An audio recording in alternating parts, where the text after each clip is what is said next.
if you go down Okeechobee to Okeechobee and the Turnpike, there's a road called Drexel, and it's a mobile home street. There's a lot of, that's where I was from. So to go from here to there is just, it's so confusing. I was homeless. My parents had addiction problems. He prayed, he knew what he was doing. It was all very calculated, and then later on, the fact that he used those things against me. We had the feds pulling up our MySpaces, treating us like criminals because we were at a party at 16 and 17 drinking, rather than going out. So for me, it's so sad that he knew who he preyed on. He preyed on young, especially in Palm Beach County. He preyed on us kids who came from troubled backgrounds and everything else, and they portrayed us as these underage prostitutes. Which is that a real charge? Is it? Like, what was the statute number? I'm on his charge that he took. Spencer should, right? Is that a real charge? It was bizarre to us even at the time, but it made absolutely no sense, and the statutory guidance was very questionable given that they were minors. But speaking to Representative's question specifically and representing survivors over the last 30 years now, it affects not just the survivor. It affects their family. It affects the way they raise their own children if they have daughters. It affects their mental stability and ability to maintain employment. Try telling a survivor they've got to pay a lawyer for 20 years straight if they want to get justice. It's impossible, especially with a law that doesn't provide any remedy. So they've got to seek out victims advocates that are willing to do it for free. And there aren't many of those, especially none that want to do it for 20 plus years to fight. So the financial ramifications of being a victim, especially of somebody with unlimited resources, is dramatic. Can I add to that? I think also to continue this fight, we're all here right now. And this isn't the only thing I'm sure we're all doing this week to talk about getting the messaging out. Advocacy is expensive. Therapy and healing is expensive. And there's no time to work because honestly, we got to change it for our kids because I don't want to raise my kid in a world like this right now. So. Yeah, I'll just close out with one point to Courtney, to your question about these prostitution charges.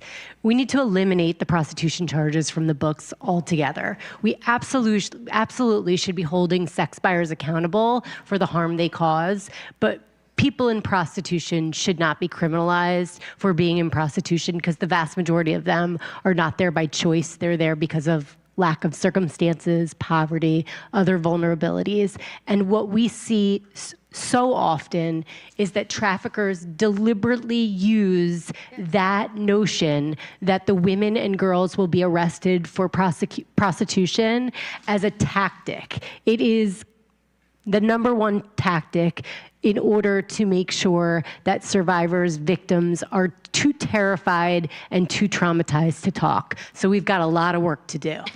And I just want to, again, I thank you all and thank you for being prescriptive with a number of the legislative responses to address these systemic harms.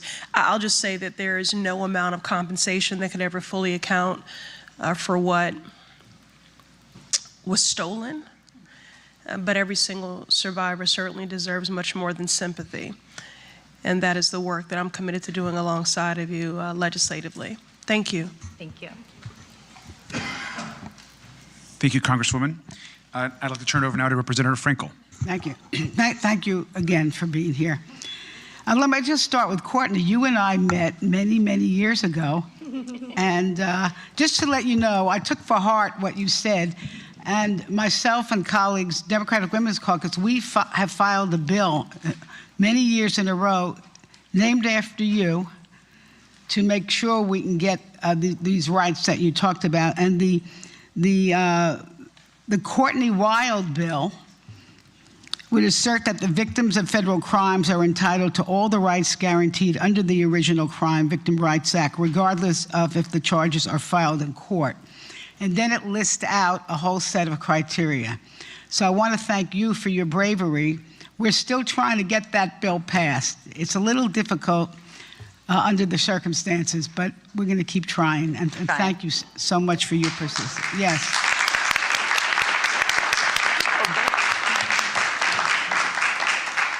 Now, I want to tell everybody, I don't think I was able to tell you exactly why it took so long to have this hearing in Palm Beach County, because I think many of us always believe there are 3 witnesses who have been missing, who must be asked the question, why did Jeffrey Epstein get the deal that he got, and why were the survivors so mistreated in the grand jury room?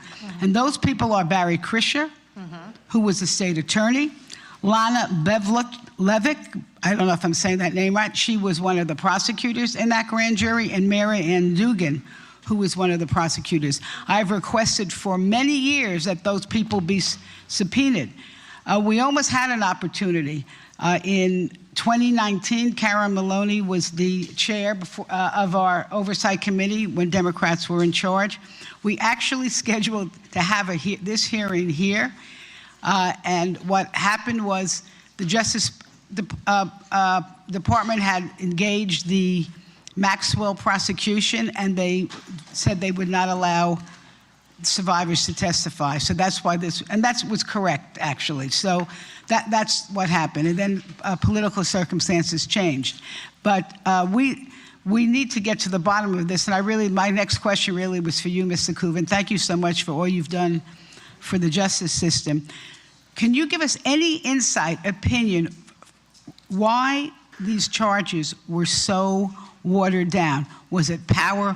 Were the attorneys, was the state attorney here? Let's start with Barry Krischer, because he could have stopped it right away, right? Could have stopped it right away. Was he overpowered? Was he sweet-talked? What happened? I think all of the above. Unfortunately, the system is political here, and he was an elected representative.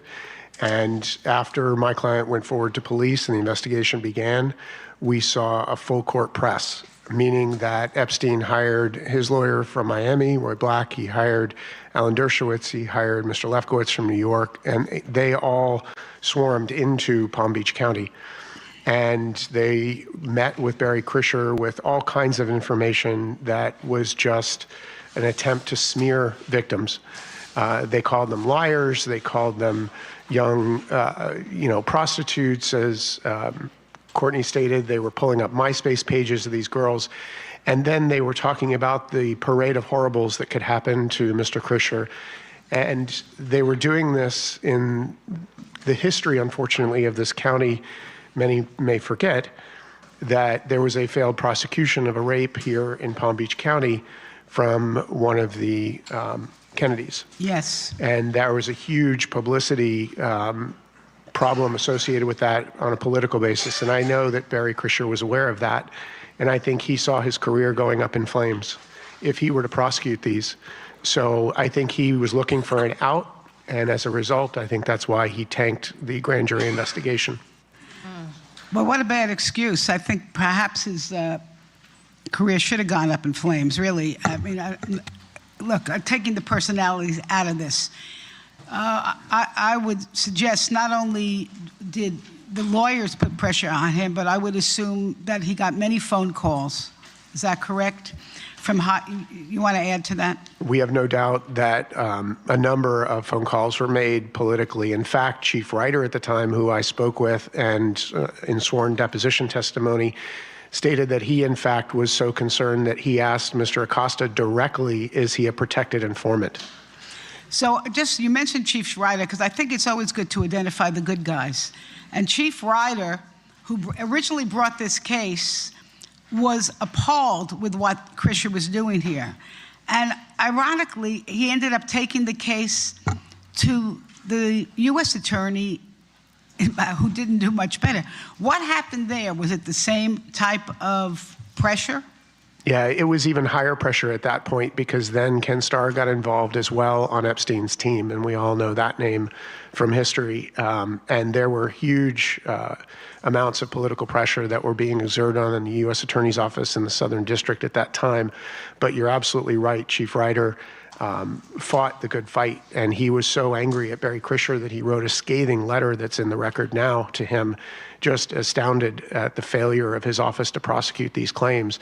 And they were looking at the U.S. Attorney's Office to save them, to save the case. And unfortunately, they were just appalled at what they did as well. And one more. Epstein investigation. Our committee, of course, has been leading on this over the last year. Now, we're here, of course, in Palm Beach, of course, just miles away from Mar-a-Lago, from key locations where this Epstein investigation has taken us, because from the very beginning, we know that Florida has been a key place where so much of the horrors and crimes of Jeffrey Epstein and Ghislaine Maxwell have happened. The survivors of Jeffrey Epstein deserve to be heard, and as a committee, we should always uplift their stories, and I want to thank them, of course, for being here today. We know that many of our witnesses today that you'll hear from were actually failed by their own government. We will hear how the FBI ignored Maria Farmer's courageous report in 1996. We will hear how Alex Acosta, the future Secretary of Labor at the time, overruled some of his own prosecutors and worked with Epstein's attorneys to grant a sweetheart deal which allowed Epstein to continue assaulting women. We will learn how Epstein continued to game the system and the law to prey on women, expanding his trafficking network overseas. And we will hear from people who have fought hard to bring him to justice. We're also going to hear about a continued cover-up, which has harmed survivors, how some have been doxxed or put into danger, ignored, re-victimized, and betrayed by this government. These stories are both horrific and outrageous, but they should also inspire us to keep fighting for the full truth. We're here because every American deserves equal justice. It doesn't matter who you are, how powerful you are, whether you're a Democrat or a Republican, how much wealth you may have. If you hurt women and girls, you will be held accountable. We should also be very clear that Epstein was not alone. Others enabled him. We know he was surrounded by lawyers, accountants, private investigators, and assistants. Many of those people who have been forced to testify for the first time because of our investigation have given us key information, whether it's been through depositions or interviews. But some, even some that we've recently spoken with, were never contacted by law enforcement in the 30 years since Maria Farmer's first report. Why is it only now that we have begun these interviews, these depositions, that folks are being contacted for the first time in decades? And that should outrage every single American. Some of these men enabled financial crimes. Others fought to hide facts about this case and to deny justice and closure for survivors. All of these people need to be called out and held accountable. And these are failures of multiple governments and administrations. Regardless of party, everyone has failed the public, and certainly everyone has failed their survivors, especially those that sought justice and that had the ability and courage to file reports. Because we also know that so many others didn't have that opportunity or the support to do so. This is why we're here today. Now, before I introduce our witnesses, I want to briefly just mention a few things about the investigation. Now, Oversight Democrats launched our investigation when we forced a subpoena for the full unredacted files from the Department of Justice last year. And I especially want to thank Representative Summer Lee for her leadership to get that actual done. So thank you, Congresswoman. To this day, the Department of Justice continues to break the law and defy that subpoena. It's not just about the Transparency Act, which was so critical to moving this debate and the truth forward. But that subpoena and the defiance pushed us then, of course, including with leadership from Congressman Ro Khanna, to get the Epstein Files Transparency Act through the Congress. But let's be very clear. The DOJ continues to withhold half of the Epstein files have not been released to the public. Now, we've heard testimony from Alex Acosta, former Attorneys General Bill Barr, Les Wexner, Darren Indyke, Richard Kahn, folks that are key to the Epstein investigation. We've heard from former President Clinton, Secretary Clinton, Commerce Secretary Howard Lutnick just last week. And we have talked, of course, to survivors, witnesses, and whistleblowers. And we have brought critical documents to light from Jeffrey Epstein's estates, emails, photographs, videos. We secured bank records, documents. And we've done all this without formal committee subpoena power to properly conduct this investigation. But we're undeterred, and we're going to continue to fight till we get the truth. Today, Oversight Democrats are also publishing a new report. Now, this report uses evidence obtained by our investigation, including and most importantly, bank records that show how Alex Acosta's sweetheart deal let Epstein build a global network using enablers to bring in women who he could then exploit and abuse. And this report is just the beginning of numerous reports and information that we intend to put out over the course of the months ahead. This hearing is about making one thing clear, and that is that no one is above the law. Survivors matter, and this committee will continue to demand transparency. Before I turn this over to our colleagues, I want to thank Congresswoman Lois Frankel, who has been critical in this fight for many years. Congresswoman Frankel.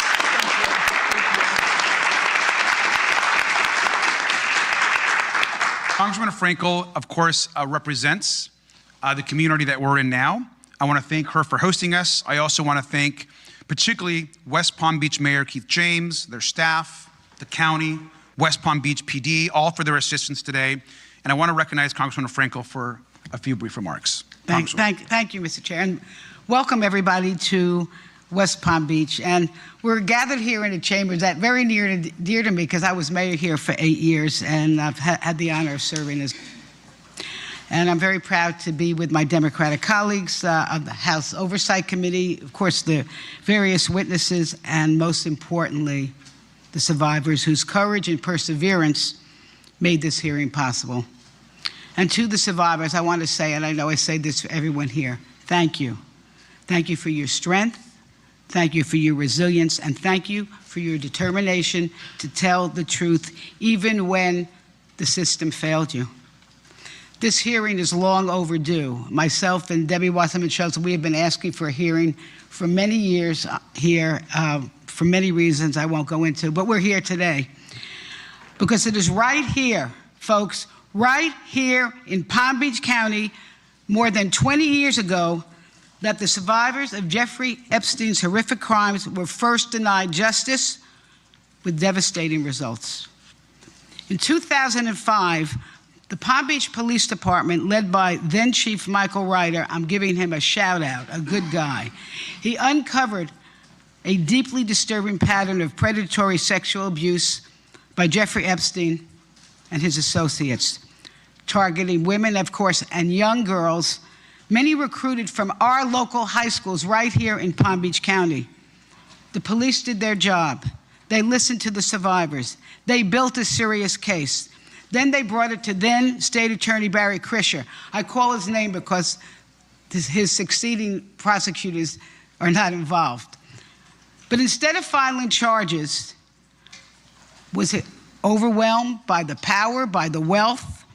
He sent the case to a grand jury where prosecutors shockingly minimized the abuse, limited the witnesses, and treated vulnerable young girls as if they were criminals. And you can read that grand jury testimony yourself. At the urging of Krischer's prosecutors, the grand jury returned just one count against Epstein, and it is jaw-dropping: solicitation of prostitution punishable by up to 60 days in jail. How crazy and wrong, an abomination, if you ask me. Disappointed and alarmed, Chief Ryder took the case to federal authorities, and what followed was more shock and awe to the justice system. In 2008, as we've heard, Acosta approved a secret, shameful, non-prosecution deal without notifying the survivors, and then sent the case back to Palm Beach County. Epstein was allowed to plead guilty to solicitation of prostitution, solicitation for a minor for prostitution. Really? That was that? And then he got an 18-month sentence, which he served about 13 months, federal immunity from prosecution here in South Florida, immunity for unnamed co-conspirators, and work relief privilege. Listen to this. He had work relief privileges that allowed him to leave the jail each day to continue his systematic sexual exploitation of women and girls. And the most troubling also, a deal was hidden from the public, and the full extent didn't come to light until reporting from the Miami Herald and the Palm Beach Post, who brought the fight to bring the grand jury records into the open. Justice was denied without explanation, and listen, I'm hoping as we move forward, these local prosecutors must be subpoenaed and they must be questioned under oath, because I think they know the secret. So these survivors were abused first by a predator and then failed by a justice system that too often protected wealth and power over vulnerable women and children. And let's be clear, folks, had prosecutors in Florida done their jobs, most likely hundreds of young women might have been spared unimaginable harm. So we're here again. We're going to continue to ask the questions that should have been answered years ago. Why was Jeffrey Epstein, a serial predator who used his wealth and influence to exploit underage girls, given little more than a slap of the wrist? Who else should be held accountable? And what must we continue to do to make sure this never happens again? We owe the survivors and the public the answers and more. And with that, I thank you, and I yield back. Thank you, Congresswoman. We're going to, of course, hear some opening testimony from survivors and advocates who will speak about the failure of our justice system to protect them, others, and certainly to hold Epstein and so many others accountable. They're going to each provide some opening remarks. I do want to introduce them briefly. We're going to hear from Dany Bensky, who is an advocate, dance, teaching artist, choreographer, and Epstein survivor. As an educator of the arts, Dany's advocacy derives from creating a safer world for her students and future generations.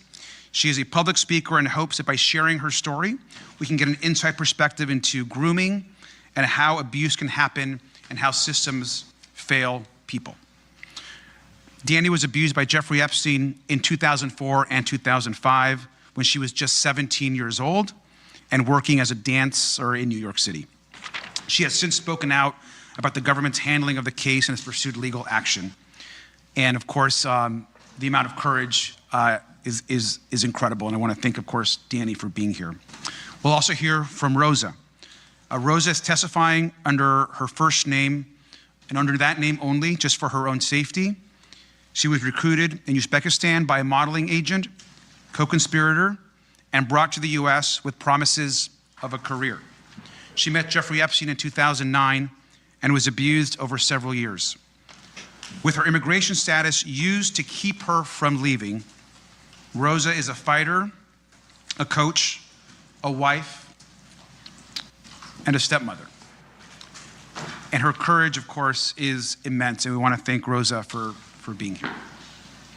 We're going to hear from Courtney Wild, who was abused by Jeffrey Epstein in Palm Beach beginning at the age of 14. Courtney is a mom, advocate, and survivor. She later brought a lawsuit against the federal government over the non-prosecution agreement that allowed Epstein to avoid federal charges. And she will speak about its lasting impact on survivors. We're also going to hear from Jenna Lisa Jones, who was abused by Jeffrey Epstein in Florida when she was 14 years old. She has spoken publicly about her experience and about her disappointment with the failure to fully release information related to this case. She is a mom, a wife, and a founding survivor of Survivors, Inc. We're going to also hear from Spencer Kuvin, who is an attorney who represented some of the earliest survivors to come forward against Epstein, and he has spent years advocating on behalf of victims. He will speak about the failures in the original prosecution and the impact those failures have had on survivors. We'll also hear from Lauren Hersh, who's a former prosecutor and an advocate working to combat trafficking and exploitation. She will discuss the ongoing efforts by survivors and advocates to seek accountability and justice. We will also hear from Maria Farmer by video, who's the first person to report Jeffrey Epstein's abuse to authorities in 1996. She'll be providing video testimony. Finally, Sky and Amanda Roberts are here. We all, of course, know their incredible courage, and they'll be reading a brief statement as well. We will continue, of course, to honor Virginia's memory, her legacy, and her tireless fight for justice. I want to especially thank the witnesses for being here and for your enormous courage. You are doing, obviously, a service, not just to all of the women and girls that have suffered, but to every single American woman and American girl in this country who need to be believed and who need to know that when they report a horror against them, that their government is going to believe them and is going to stand up for them. And so thank you for your courage today. I now are going to hear a video that Maria Farmer wanted folks to hear about. And so we're going to go ahead and play that. So Ms. My Farmer name is will be Maria Farmer. I am the whistleblower who reported Jeffrey Epstein, Ghislaine Maxwell, Les Wexner, and others to the FBI 30 years ago in 1996. Today, I apologize for my appearance. I was not well enough to attend this hearing in person and have recently been released from the hospital. That's the result of 30 years of fighting. For 3 decades, I've carried a weight that no survivor should ever have to bear. I reported what I believed were heinous crimes against children, and these individuals responsible were involved in an international pedophile ring. I reported their crimes in real time, and the government continues to ignore me to this day. In 1996, I reported Epstein and his co-conspirators to my local New York City 6th precinct. The commanding officer told me local police could only address the local arson crimes, and he instructed me to immediately report the whole story, spanning several states, to the FBI. He told me that it was vitally important that I tell the whole story to the FBI, which I did. The FBI asked me questions, said they were familiar with some of the perpetrators I identified, and gave me every reason to believe they would respond. That failure, that single moment when law enforcement refused to take action, set off a cascade of injustice and grave repercussions to my sisters, my family, and so many others, and to me personally, including my health and well-being. The FBI's decades of failure and inaction led to countless more girls and young women suffering abuse and trauma that could have been prevented. Individuals like Virginia Giuffre, Anushka DeGiorgio, Shantae Davies, Marika Chartoni, Dany Bensky, Jenna Lisa Jones, Ashley Rubright, and Jennifer Rose, among others. Each survivor represents a life changed forever, suffering that could have been spared if the FBI had done their job in 1996. The failures did not stop there. In 2006, the FBI tracked me down, stating that they searched for me because they knew I had reported Epstein 10 years earlier and no one else had. They urged me to testify in a federal criminal trial against Epstein and his co-conspirators, and they promised that they would get him this time. I trusted them again, relied upon them again, and they betrayed me again. Rather than following through with their promises, the government offered Epstein a sweetheart deal and shielded powerful individuals from accountability. And they persist in granting special treatment to certain people to this day. I have received death threats from Maxwell and her associates, including one instance where they threatened to burn my apartment down. And those threats have not stopped. I have been subjected to more than 3 decades of ongoing harassment, vicious challenges to my truthfulness, and real danger from internet instigators, trolls, and more. Meanwhile, my numerous efforts to obtain my 1996 report from the FBI have been rejected time and again. In 2023, I wrote a letter to the government asking for an investigation of the government's actions or inactions in response to my 1996 report. The Inspector General replied saying they were busy with other things, would get back to me, and they never did. I sent multiple FOIA requests for my FBI report records. In January 2025, in response to my most recent request, the government said that they would get back to me in November of 2027, a delay of 3 years. I finally received a letter saying they looked at my complaint, took some kind of action, and the matter was addressed, but what they did was a secret. With no other choice, I filed an administrative claim against the government and then a lawsuit. Since then, virtually nothing has happened, and I'm left waiting and wondering what is next. With the passage of the Epstein Files Transparency Act, after years of efforts to get my records, an FD 71 form was released for the first time, confirming just a small part of my 1996 whistleblower report and vindicating some of what I had said for years. However, the full extent of what I told the FBI was not in that document, so the release of the Epstein files provides only partial relief for me. Where is the evidence I provided of my sexual assault and that of my sister Annie? Why won't the FBI release my full report? The failures of those sworn to protect us have overwhelmed me. Doing my civic duty has cost me dearly.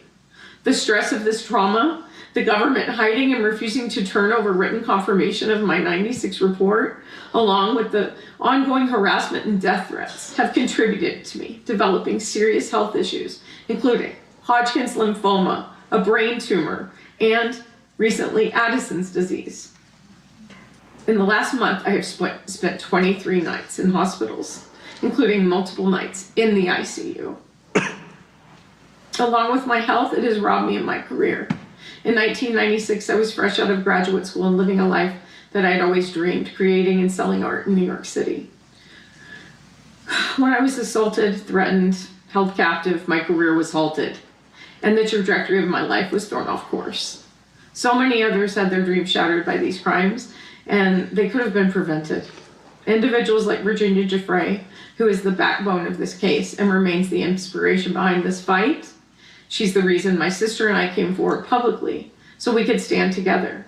She faced also relentless attacks to her credibility online, yet she fought. While Virginia may no longer be physically beside us, she's been our shining star and guiding light and remains so today. The rest of humanity owes it to her legacy to continue this quest. We are still walking down the trail that Virginia blazed for us, so let me be direct about what we need. The federal government owes us explanations, accountability for injuries caused, and a promise of systemic change when crimes against children are reported. Accountability should start with the government's acknowledgement and responsibility for their repeated failures to act in response to my 1996 report. The government needs to take responsibility for endangering and injuring girls and young women. The government needs to start telling the truth, face my lawsuit, and be held to account to me and to all others who have been harmed. Had the FBI done their job, 30 years of child sex abuse and trauma could have been avoided. I want my full FBI file, including the 96 and 2006 reports, including my art.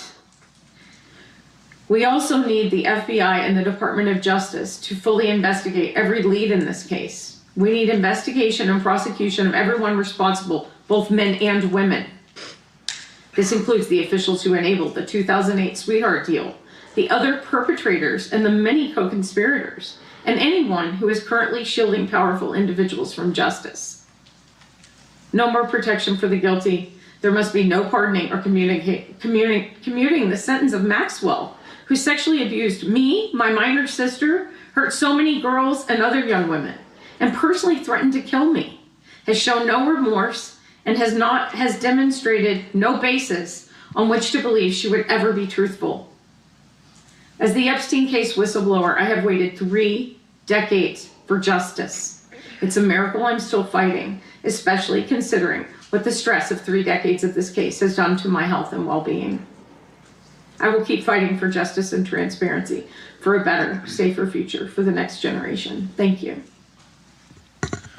Well, thank you. And obviously, I know we don't often get to hear from Ms. Farmer, and we're just very grateful that she chose to address, obviously, us and the country. I also want to thank her sister, Annie Farmer, who has been an incredible advocate, a survivor, of course, herself, and has really worked to share her sister's story and her own story whenever possible. We're going to hear some opening remarks also from Sky and Amanda Roberts. And so I would ask them to join us here at the podium. And I want to thank them also for their courage and for being here.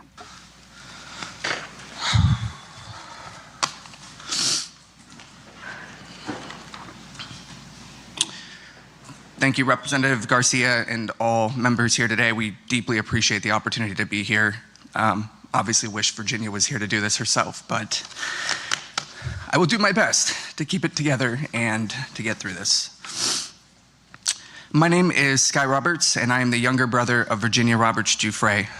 I am here today because without Virginia's courage and her story, we would not be having this conversation about accountability. In the summer of 2000, just steps away from this courtroom at Mar-a-Lago, Virginia was recruited by convicted trafficker Ghislaine Maxwell. She was only 16 years old, a child who had just finished 10th grade when she began being trafficked. Before her passing, Virginia gave sworn testimony exposing this for what it truly was: a global sex trafficking operation enabled, protected, and funded by powerful people. For years, survivors have been asked the same question: who were the names? The truth is, many survivors stay silent because many of these individuals still hold power, wealth, and influence in our society. Point blank, period. That is dangerous. No survivor should have to risk their own safety just to be believed. But Virginia, she did it anyway. She stood up when others were afraid, told the truth under oath, and faced people she knew were powerful. Today, we lean on her courage once again, because she believed accountability should reach everyone involved, no matter their status or influence. If Virginia were here today, she would say these words herself. Since she cannot,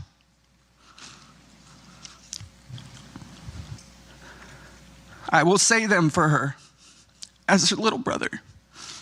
And with that, I'd like to share Virginia's own words from her sworn deposition dated May 3rd, 2016.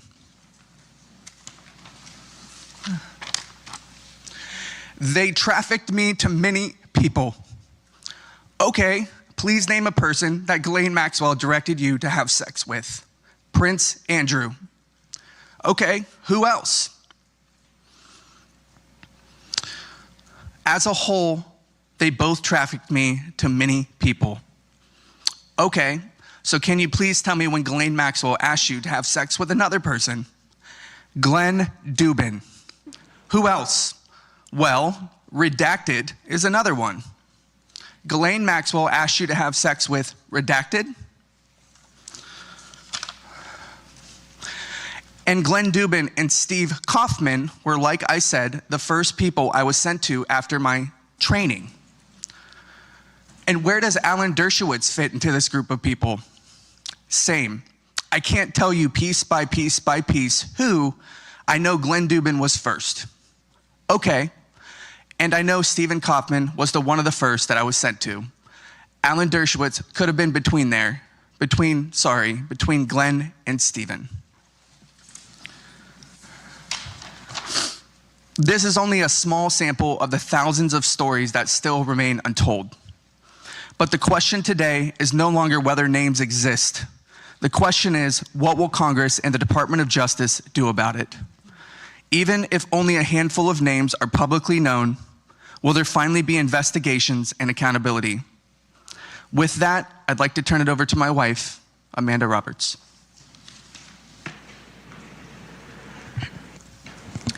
First, I want to thank this committee and Representative Garcia and everyone here who continues to fight with us for accountability, but most importantly, standing with survivors.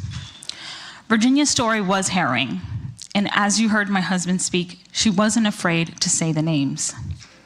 We are talking about millions of files, sworn testimony, depositions, emails, flight records, bank records, photographs, videos, and evidence collected over decades.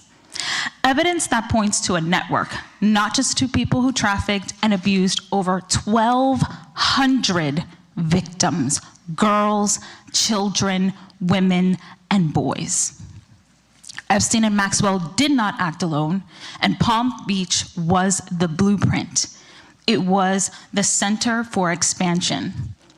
So when this Department of Justice says there is nothing to see here, survivors know exactly what that sounds like, a cover-up. Virginia wrote in Nobody's Girl, "Don't be fooled by those in Epstein's circle who said they didn't know what Epstein was doing."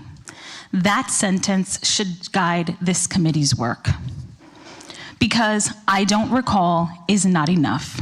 When people like Les Wexner are asked about Epstein's finances and alleged connections to his network, the public deserves real answers and investigations. When Howard Lutnick has given changing accounts about his association with Epstein, that deserves scrutiny, resignations, and investigations. When former Prince Andrew denied knowing Virginia, despite evidence and testimony surrounding that encounter, that deserves scrutiny and investigation. And when Acting Attorney General Todd Blanche met with Ghislaine Maxwell, a convicted sex trafficker accused of perjury, and shortly after was moved to a minimum security prison, that demands answers and investigations. So today we ask for 4 things. First, Congress must hold this Department of Justice accountable, including contempt proceedings, as the record has shown that this DOJ has violated the law. Second, state investigations must continue and expand in New Mexico, New York, Florida, the Virgin Islands, and everywhere this network operated. Third, this committee must issue further subpoenas and required alleged co-conspirators, enablers, financiers, and witnesses to testify under oath. Fourth, follow the money. Financial records are not secondary. They may be the key to exposing the full network. Suspicious payments, shell entities, possible tax violations, money laundering, and transactions connected to trafficking and abuse must be investigated aggressively, because financial crimes can open the door and lead to real prosecutions. And finally, the Epstein and Maxwell investigations must be reopened, not partially, not quietly, but fully. Survivors and the public deserve the truth, and enablers must no longer hide behind wealth, power, or silence. Thank you. Thank you both very much for those words. We are going to begin and hear some opening statements from our witnesses. So I want to just start by thanking Ms. Wild, who's going to be recognized now for her opening 5-minute statement. Ms. Wild. Hello, my name's Courtney Wild. When I was 14 years old, I was abused by Jeffrey Epstein. He abused me until I was 17 years old. What happened to me was terrible, but what happened after that by our own government changed my life just as much. I came here today to ask for one simple thing, to make sure this never happens again.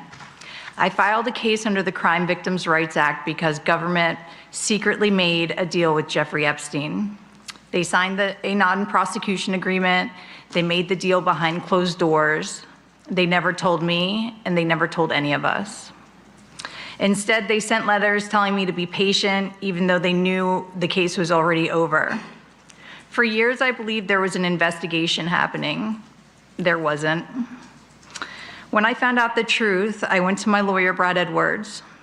He took my case in 2008, and he fought for me against the government for over a decade. We wanted to do the right thing for all victims. Together, we wanted answers to a simple question: how could this happen? We had to fight all the way to the 11th Circuit, which took years to get the emails between the government and Jeffrey's lawyers to help us understand what happened. When we finally got them, they showed something I will never forget. The government wasn't trying to negotiate with Epstein's lawyers. It looked like the government was trying to make him happy. They were trying to make sure that the punishment they were going to give him was okay with him. It seemed like they had forgotten that there were 40 of us kids who had been abused by him. I was so confused because where I come from, if you commit a crime, you go to jail. I have never heard the feds of letting you help them decide which crimes they're going to charge you with, or if you're cool with how long you're going to spend in jail. But I thought, what do I know? Maybe that's how it works for rich guys. That's how it did work for Jeffrey Epstein. Finally, after 10 years of fighting, in 2019, a federal judge finally ruled that my rights and that the rights of other victims were violated by the non-prosecution agreement. But there was nothing that could be done about it. There was no remedy. I just want to say it again. I'm sorry, I have to. The court found that the government violated the law and nothing happened. And that means the law, the Crime Victims' Rights Act, 18 U.S.C. 3771, does not matter. And if the law has no consequences, it doesn't protect anybody. I was lucky to have a lawyer willing to fight for me for almost a decade. A lot of victims won't find that, especially in this case where everybody made us feel like we were crazy. So I'm asking you to fix that. Please fix the Crime Victims' Rights Act so it could actually help victims in the future. I have my own ideas, and my lawyers have more ideas, but I really hope that if nothing comes of this, we can finally get the legislation right. There needs to be a clear definition of what it means to meaningfully confer with victims. I'm still not sure what that actually means, but I know it never happened for me. There must be real consequences and penalties in the statute that apply automatically when a court determines that a victim's rights have been violated. The answer after years and years of litigation cannot be nothing happens when you finally win and prove that your rights have been violated. If prosecutors choose to ignore victims, those victims' voices must be put on the record, memorialized, and preserved, especially when a deal is made behind closed doors. There needs to be attorneys' fees provision so victims can find lawyers who will stand up for them.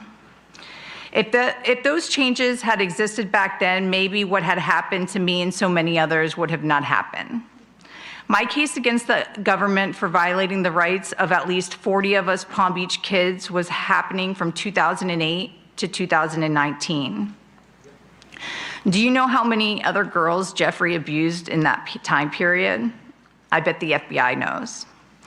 But the point is that Epstein continued to abuse other girls in New York, New Mexico, around the world, and even still here in Florida, well, after he was released in 2009, and everybody knew it. There were lawsuits, there were so many new articles, he was a registered sex offender, and still nothing was done by the government. Not until 2019 when he was finally arrested. None of those girls should have ever been abused. Jeffrey Epstein should have been in jail. If he had been in jail like any other man who did the same thing as him, he would have been, and there wouldn't have been a single victim after 2009. But he wasn't, and he did. He abused so many girls after 2009 at the same exact time that I was asking the government why he got the deal and why they violated my rights. That is the real injustice here. That is the real thing we need to prevent from ever happening again in this country. I was there for his bail hearing in 2019, and I spoke to the judge right in front of him about how dangerous he was. The bail was denied, and for the first time, I thought we might finally get justice. A month later, he was dead. Once again, the system failed us. Someone let him die in a secure prison, ensuring that he would never be held accountable for what he did to me as a kid.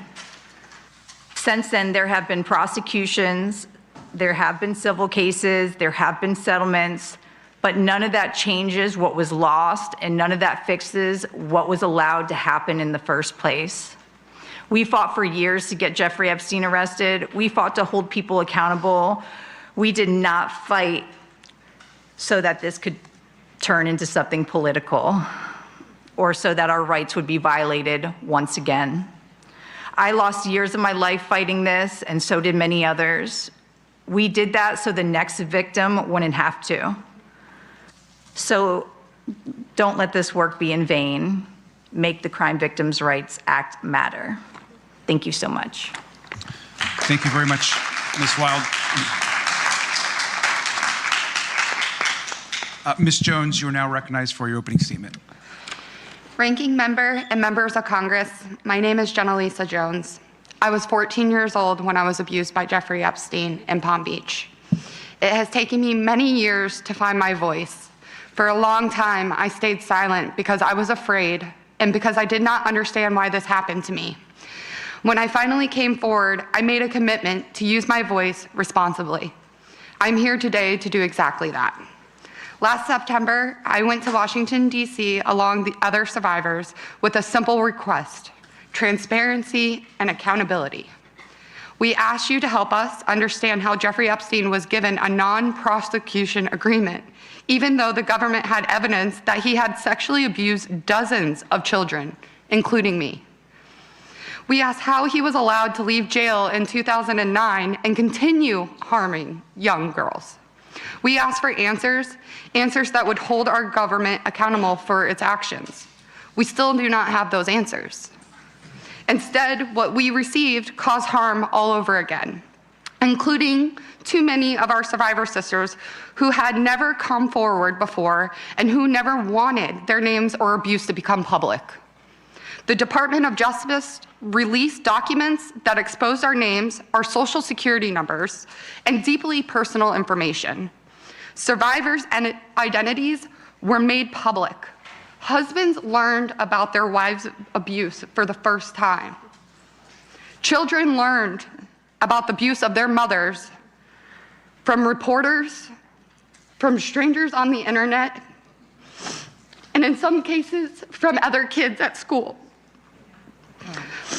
Some survivors learned that friends had also been abused only because they saw their names in those documents. Others saw the most intimate details of their own trauma publicly exposed. Our privacy was violated. The government promised us over and over again that our information would be protected and properly redacted. Those promises were broken again. We came to you seeking answers for why our rights were violated in 2007. And in the process of asking for those answers, our rights were violated again. I want to believe that each of you in this room is listening because you truly care, not just about us, but about every child in this country who survived sexual abuse. If Congress and the Department of Justice truly want to do right by the survivors, the path forward is not complicated. Acknowledge the failures. When Jeffrey Epstein was set free in 2009, and again when our privacy was shattered earlier this year, take responsibility and provide meaningful remedies to the women who have been harmed over and over again. Please do not force us to relive this through more litigation. Pass a law requiring the Department of Justice to compensate victims for the harm that they had caused by releasing the names and information. That would show that this is truly about helping victims. Second, with respect to our ongoing investigations, please remember this: Jeffrey Epstein is dead. Ghislaine Maxwell is in prison. Do not pardon Maxwell. If there are other men who hurt women, hold them accountable, but please leave the survivors alone.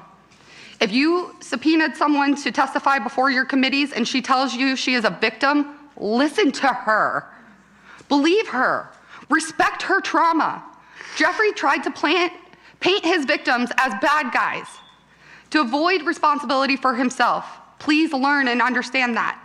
Sharing our stories should be a choice, the choice I was able to make today. It should never be something survivors are forced to do.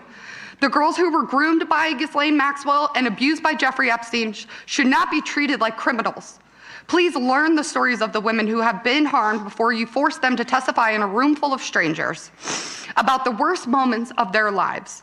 Jeffrey Epstein destroyed so many of our lives, and Ghislaine Maxwell helped him do it. Do not blame their survivors for the crimes of the abusers. That is not how the story should end. Find a way to bring closure to the story of Jeffrey Epstein, to allow survivors and this country to finally begin to move forward so that one day, and I pray soon, Jeffrey Epstein's name is no longer something we are forced to hear every single day. And my last point, I'm not here today only to talk about the past. I am here for the children who are sitting in the classroom today, children who may be vulnerable, confused, and unsure of what is happening to them. When I was a teenager, I did not have the language to understand what was happening to me. I did not know who to tell. I did not know where to go. Many of us didn't. We were young and we were manipulated. We were left without the tools or the support we needed. That is something Congress can change. Every middle school and high school student in this country should receive education on the signs of sexual abuse and exploitation, what it looks like, how to recognize it, and how to safely report it. Schools should have trained adults, accessible resources, so that no child feels as lost or as alone as we did. I have worked with other survivors to start a nonprofit called the Survivors Inc. because not everyone who has been abused has access to strong legal representation, therapy, or support systems. I became a certified life coach. I believe in giving others the support I wish I had. Though the survivors, we are able to provide these services to people who have been abused so they can begin their healing journey too. I'm proud of that work, but individual efforts are not enough. Real change requires leadership at a national level. You have the power to make sure that happens to us does not happen again on this scale. I believe one of the most important places to begin is in our schools.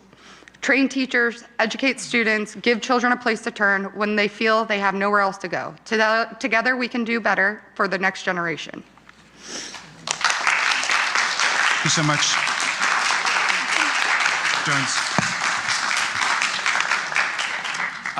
Ms. Bensky, you are now recognized for your opening statement. Thank you. Thank you. Hello, my name is Dany Bensky. I was abused by Jeffrey Epstein in 2004 and 2005. That was 8 years after Maria Farmer first reported Jeffrey to the FBI. Although discussing my abuse is far from easy, I live with diagnosed PTSD from that experience. My story is actually one of the safest stories to tell. The key abuser who caused me physical harm is dead. It's imperative to understand that the stories you are hearing today are a tiny fraction of the whole. I am one of more than 1,200 girls and women.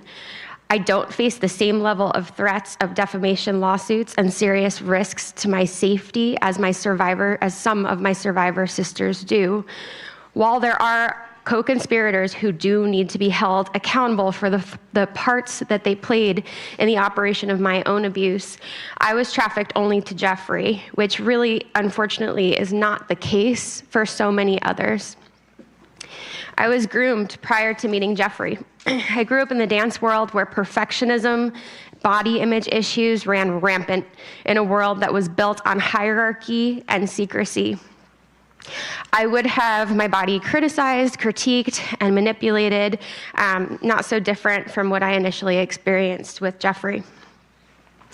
I was trafficked to Jeffrey. I had 2 recruiters. One was a late teen, and the other was only 15 years old, just trying to escape her own abuse. Jeffrey weaponized my aspirations and dreams by speaking the language of dance and making false promises. My mom had been diagnosed with a brain tumor.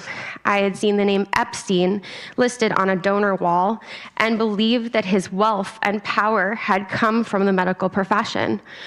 I brought him her scans, hoping to understand her diagnosis. Instead of helping her, he used my mother's brain scans over me, giving me an ultimatum: either recruit more girls or do more for him. I didn't end up recruiting anyone, and instead just endured the abuse. In May of 2005, my mother had a successful operation at Mount Sinai to remove the tumor, and I finally extricated myself from Jeffrey's web. The Epstein case demonstrates that institutional systems have failed survivors time and time again. I was first subpoenaed in 2008 for an interview. I was just 20 years old, and without a victim's rights advocate or a lawyer, I didn't know that I was entitled to those protections. No one told me I was safe, and for many parts of my interview, it felt like an interrogation. Jeffrey had already threatened my friend, and he had told me that I would be charged with prostitution if I ever interacted with law enforcement. He made it clear that he held the cards. The passage of the Epstein Files Transparency Act was a moment in which survivors hoped and believed that we might see some reckoning. But the system yet again failed survivors. Before the first document dump by the DOJ, my lawyer teamed up with another law firm representing survivors. Together, they submitted 350 victims' names to the DOJ as names that needed to be redacted prior to the deadline on December 19th. In the first round of documents, I saw my name in 2 places. Then in the January dump, there were more, and the redactions were far, far worse. These files displayed my name, my phone number, my old address, where I worked at the time, where I was studying, and other identifying information. What's important to understand is that these documents weren't just somehow overlooked and not redacted at all. On one document, my nickname, Dany, redacted, while Danielle Hannah Bensky is left completely unredacted. I am just one of the hundreds of survivors exposed like this.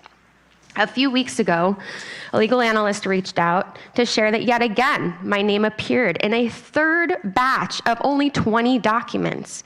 After my lawyer continued to contact the DOJ on multiple occasions for protection, my name and information remained attached. These documents hold disturbing and yet incomplete accounts of my abuse, and they were viewable not only by the entire world, but my child, my students' parents, my friends, my employers, my colleagues, my family. I am public. However, in my FBI 302, a Jane Doe who has never, ever wanted to be revealed was exposed. This outing of survivor names does real, irrevocable damage. The passage of the Epstein Files Transparency Act was meant to be a moment when survivors could regain their power and finally obtain the truth. It was a time for our institutions created to protect the American people to, for once, stand on the side of survivors. As survivors, we have said time and time again, this is not political. This requires coming together and prioritizing coming together, not political showmanship. I'm always asked, what does accountability look like? Accountability means removing perpetrators from power, seeing arrests be made, and legislators pass laws like protecting victims' rights, like Virginia's law, which would remove the statute of limitations for victims' civil claims against their abusers. Our entrenched systemic failures have allowed powerful people like Jeffrey to thrive. When institutions prioritize protecting the powerful and their enablers over protecting victims, abuse becomes normalized. If we continue down this path, the question isn't whether abuse will happen again, but who will be the next Jeffrey Epstein. This moment is critical. It is time to reform our system to protect our survivors, not the perpetrators, and to ensure the truth can come to light. Thank you. Thank you so much. Thank you. Ms. Rosa, you are now recognized for your opening statement. In 2008, I just turned 18 when I met MC Square Model Management owner named Jean-Luc Brunel. Coming from a financial and stable background, I was a perfect target for coercion. I was promised modeling career beyond my dreams. In less than 6 months, MC Squared obtained an O1 visa for me, a feat nearly impossible for a teenager with almost no experience. I did not have the documentation to earn that visa. By May of 2009, I was in New York City. I was isolated, controlled in a manner I've never experienced before. Within 3 months, the agency claimed I owed them over $10,000. I had no family, no friends, or no money. MC Square controlled every aspect of my life, where I went, how I dressed, and how I looked. They provided me enough of allowance to keep me afloat, but never enough to be independent. Less than a month after I arrived to the United States, my agency sent me to a home of a registered sex offender. I was introduced to his girlfriend under the disguise that she was a photographer who helped me build my portfolio. Now I know that Jeffrey Epstein was supposed to be in jail cell in June of 2008. I met him at his house right here in West Palm Beach. He was not in a jail. Jean-Luc Brunel brought me to West Palm Beach to have dinner with Epstein in July. Epstein used the names of powerful politicians to demonstrate his influence. He told me he's an investor of the very agency that promised me a career. He also spoke of his arrest that it was a game, bragging about girls visiting his cell, and his friendships with authorities. Jeffrey offered me a position at the Florida Science Foundation to handle phone calls to help me with my financial troubles. One day, his masseuse called me into his room, where I was molested for the first time by Jeffrey. For the following 3 years, I was subject to ongoing rape. Jeffrey Epstein was under house arrest for the molestation of underage girls at the exact time he was abusing me. Seeing that the fact that he could commit those acts made justice feel impossible to me, and it took my ability to seek for help.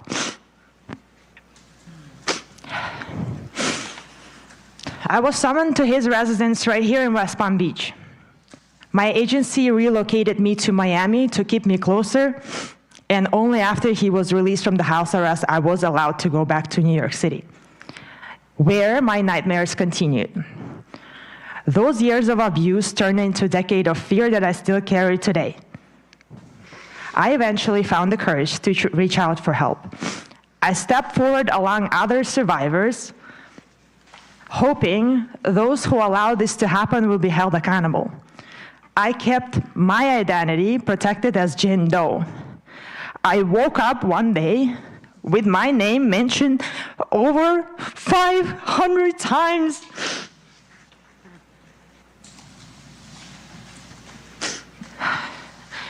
While the rich and powerful remained protected by redaction, my name was exposed to the world. Now reporters from across the globe contact me. I cannot live without looking over my shoulder. I can only imagine the long-term impact this mistake will have on my life. I wanted to be a doctor when I was a kid. So I want to end this statement with a story. In 1800, the doctor named Ignaz Semmelweis discovered something life-saving. He realized that the doctors who were performing autopsies and then immediately delivering babies without washing their hand were carrying cadaverous particles, causing women die in agony. He had evidence, he had solution. He begged the medical establishment to wash their hands to save lives. But the doctors were offended. They found it easier to protect their own reputation and maintain the status quo than to admit they were the ones causing harms. They chose their pride over the life of women, and Dr. Semmelweis was ignored, ridiculed, and eventually cast out. I see the same patterns happening today with handling of these files. Releasing my name while redacting the name of other powerful is not a mistake, it's a choice. It's a choice to prioritize the comfort of an institution over the safety of the survivors. The evidence is right here, yet those in power rather us die socially, emotionally, and physically, than admit their own complicity. I am no longer a Jane Doe hiding in the files. I'm a woman, I'm a fighter, and I'm a witness, and I'm begging you, please wash your hands.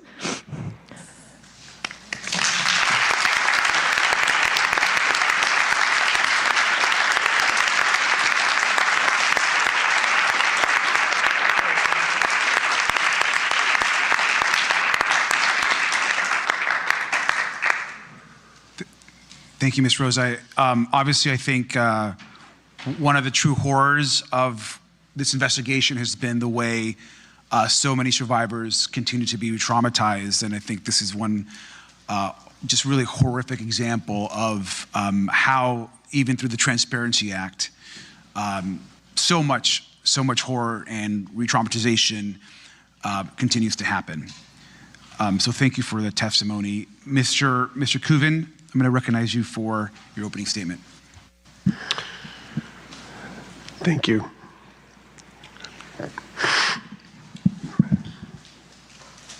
Truly moved by her strength. Ranking member, members of Congress. My name is Spencer Kuvin. I've represented numerous survivors of sexual exploitation and trafficking over the years, including the first victim to come forward in the Epstein investigation here in Palm Beach. I'm here today because what happened during the prosecution of Jeffrey Epstein was not simply a failure of judgment. It was a systemic failure of justice. In Palm Beach County, credible evidence of widespread sexual abuse involving minors was presented to state prosecutors, including my client. Law enforcement initially identified dozens of victims. The conduct was organized, repeated, and devastating. Yet instead of a prosecution that matched the scale of the harm, what followed was a secret agreement, as we know, that minimized the abuse and insulted the children that had been abused. Despite the efforts of some of the federal agents at the time, the U.S. Attorney's Office in the Southern District decided to have these secret meetings with Epstein's attorneys.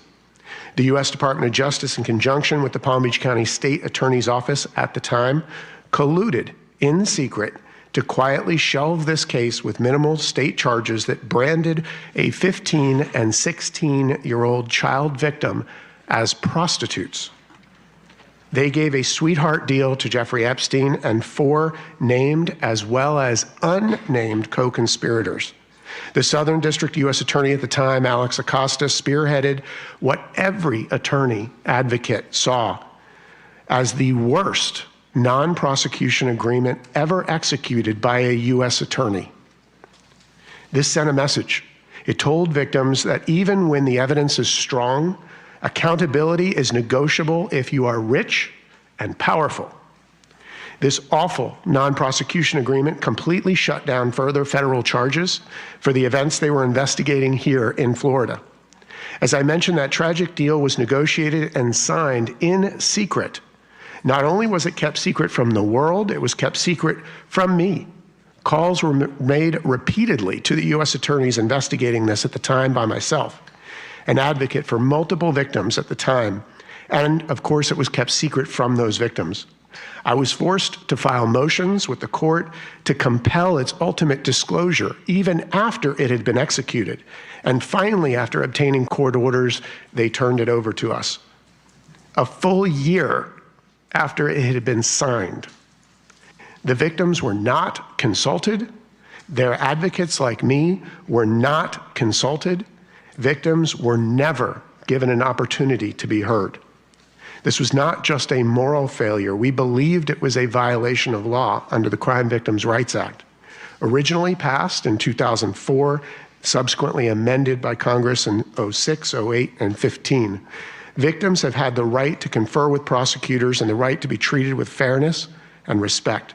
Yet those rights were ignored at the very moment that it mattered most, when decisions were being made that would determine whether justice would ever be pursued. The result was predictable.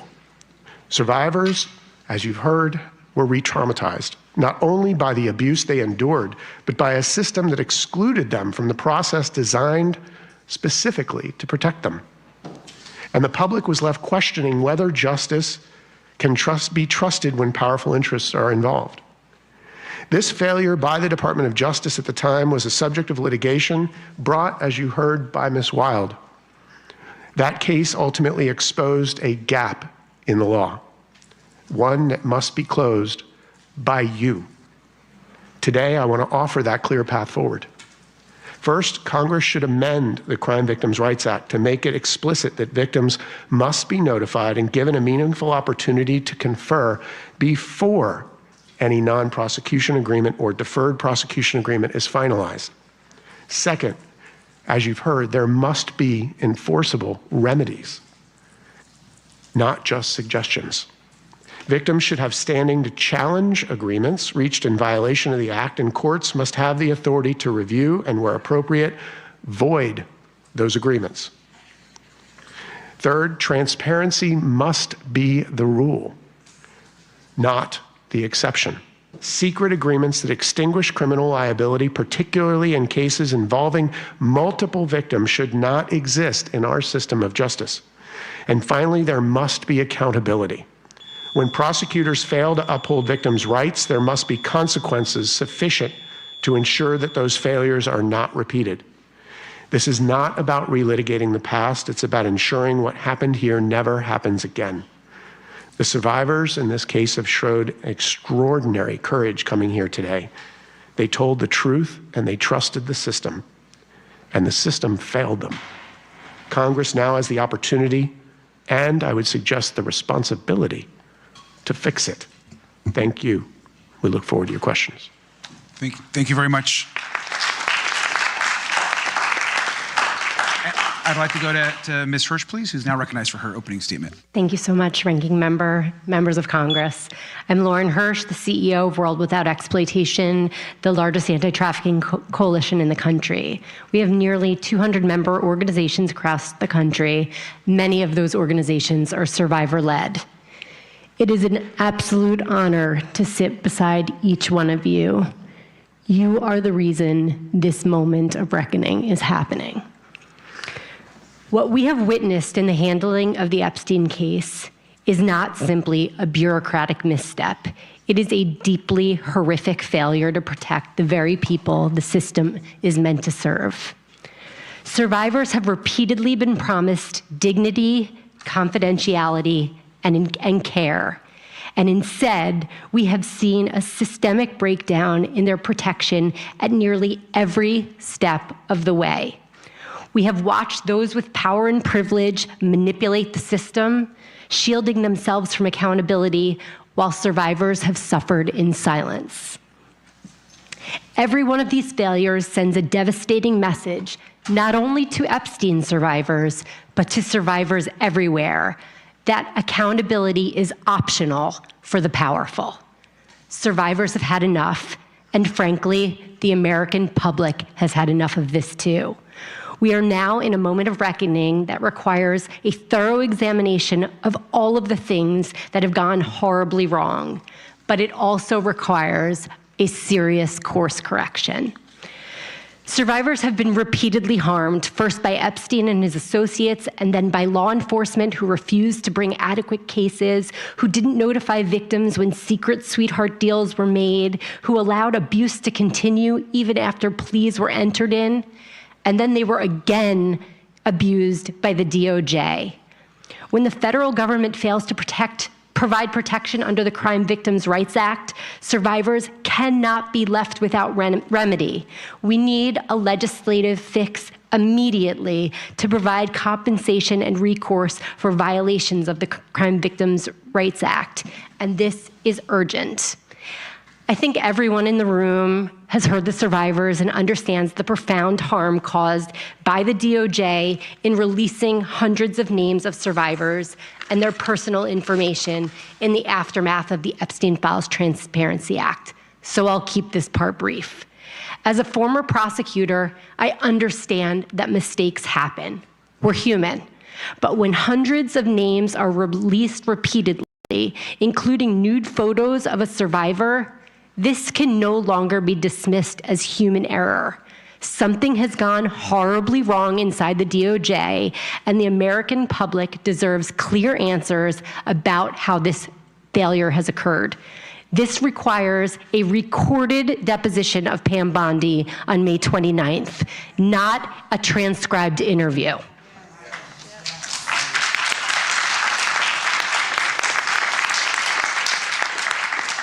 Survivors also deserve meaningful legislative recourse, including a private right of action, so that they can be compensated for the exposure of their private information to the public.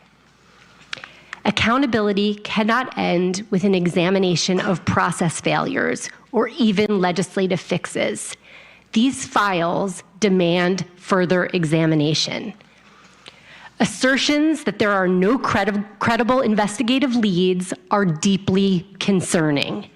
From my perspective, both as the CEO of World We and a former prosecutor, that conclusion is not only premature, it is inconsistent with the available record. There is an abundance of potential investigative leads that warrant serious independent review. For 3 decades, countless men operated with complete impunity. Sex trafficking does not happen in a vacuum. It is driven by the demand for commercial sex, and it is enabled by systems and people who are willing to look the other way. That is exactly what we're looking at here. Likely the largest sex trafficking operation the United States has ever seen. The files are clear, and the files name names. When individuals and institutions surface repeatedly in the files, it's a pretty strong indicator that there's some there.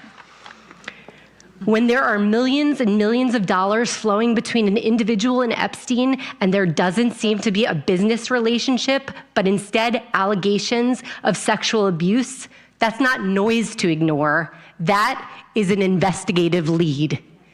And this is just one of many examples. And the examples are not just limited to individuals. Major hospitals took money from Epstein and provided questionable care, and that's putting it nicely.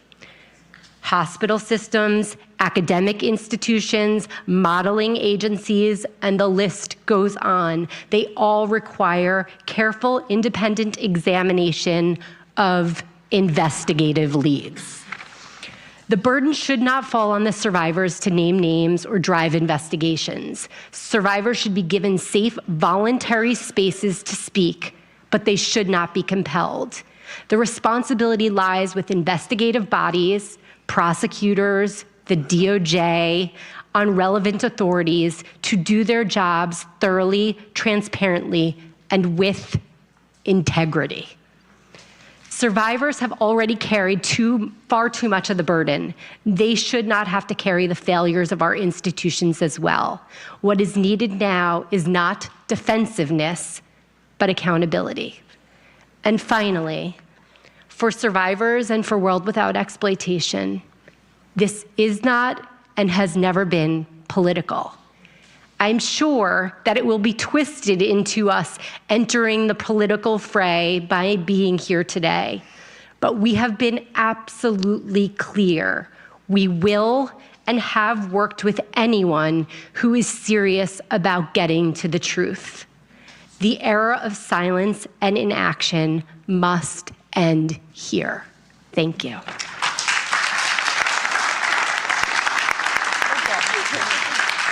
Thank you.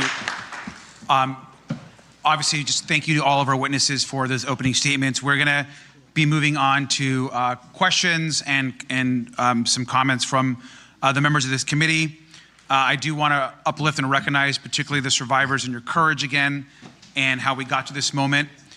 I want to start just by, again, just commenting that we're here because of the horrific crimes of Jeffrey Epstein, Ghislaine Maxwell, and numerous others, and the failure caused by our own government. And I want to, in my line of questioning, I just want to hone down on one thing, which I think is really important. Last July, the administration's FBI and DOJ released a 2-page document saying, and I quote, "We did not uncover evidence that could predicate an investigation against uncharged third parties." In other words, the current administration, through its DOJ, believed that this investigation was over, that no one else could be investigated for perhaps the worst sex trafficking ring in American history, that no other person could be held accountable, or there could be further convictions of the horrors made and against 1,200 women and girls. Now we here, and some of our colleagues on the Republican side of the aisle, have worked together to file motions, to file laws, and to push this investigation forward. And I want to be very clear. The DOJ, this administration, the President and the Attorney General made it clear that this investigation, in their opinion, was a hoax, was a lie, and there was nothing else to do to move forward. The DOJ tried to close this case. Through our investigation, we have learned that many of the witnesses that we have been going through deposition, through transcribed interviews, were never questioned by law enforcement. And this is something that we learned only by forcing these interviews and by sitting asking these questions. How could Les Wexner have never been interviewed by our own government, who was the source of most of Jeffrey Epstein's wealth and was never questioned? How can some of the folks on this document the FBI had in their possession not ever have been questioned by our own government or law enforcement?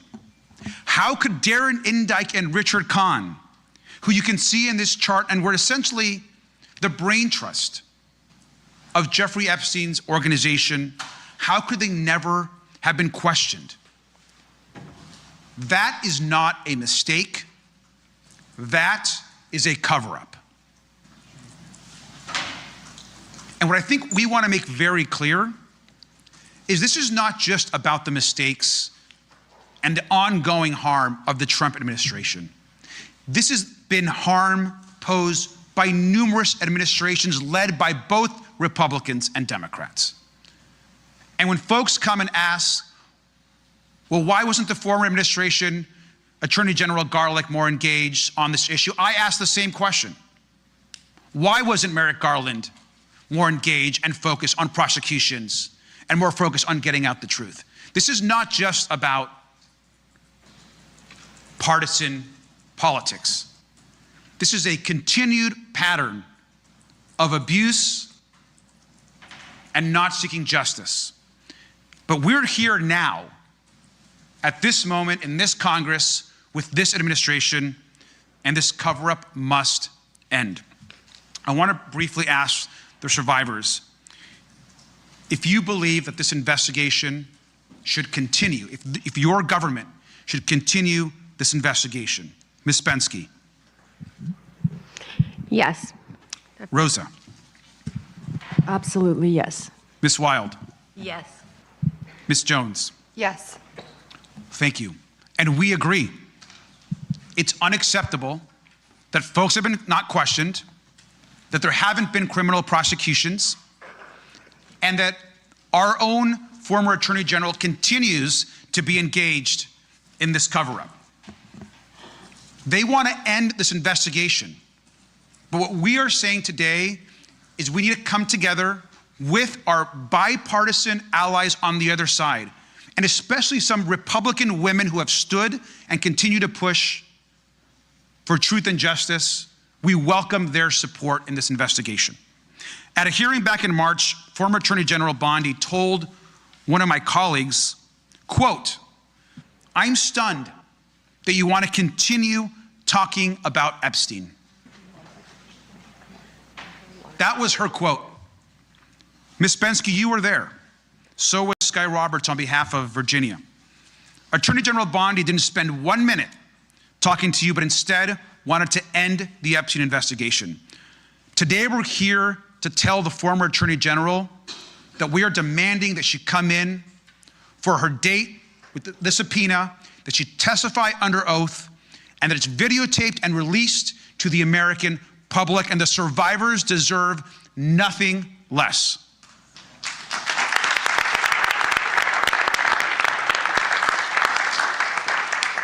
And I want to again ask the survivors. We know that approximately 2.5 million documents are still hidden. And we also understand that anything that's released in the future needs to be redacted with care and properly. Do you all support this Congress in the continued release of the files if redactions are done properly and with care? Ms. Bensky. Of course, yeah. Rosa. Yes. Ms. Wild. Yes. Ms. Jones. Yes. Thank you. I think it's important for the Attorney General, for Mr. Blanche, and for others to hear directly that the survivors don't think this is a hoax or that the investigation is over. Everyone in this room is committed to making the truth and justice a part of our legislative work. We have to pass laws and do the right thing. What we're facing right now is a systemic government, agencies and administration that is trying to end this work, and we have to push back on it. We have sworn testimony. We've seen emails from the Epstein estate, from many others, even about the relationship and the friendship between the current president and Jeffrey Epstein. We continue to demand that the president force his DOJ to do the right thing by the survivors and to ensure that we get truth and justice. We're just a few miles away from Mar-a-Lago, where we know Ghislaine recruited and harmed and abused women, where Virginia herself was recruited. And we also know that the president, or his residence is just a few miles from here, is the one man in America that has the power to do the right thing and force the DOJ to release the files, protect the survivors, and demand and ensure that the American public get the truth. And that's why we're here today. And with that, I yield, and I want to turn it over to Representative Krishnamurthy. Thank you. Thank you, Mr. Ranking Member. Thank you to all the witnesses. Thank you for your bravery, your conviction, and your determination. Today, I want to ask you first about Ghislaine Maxwell.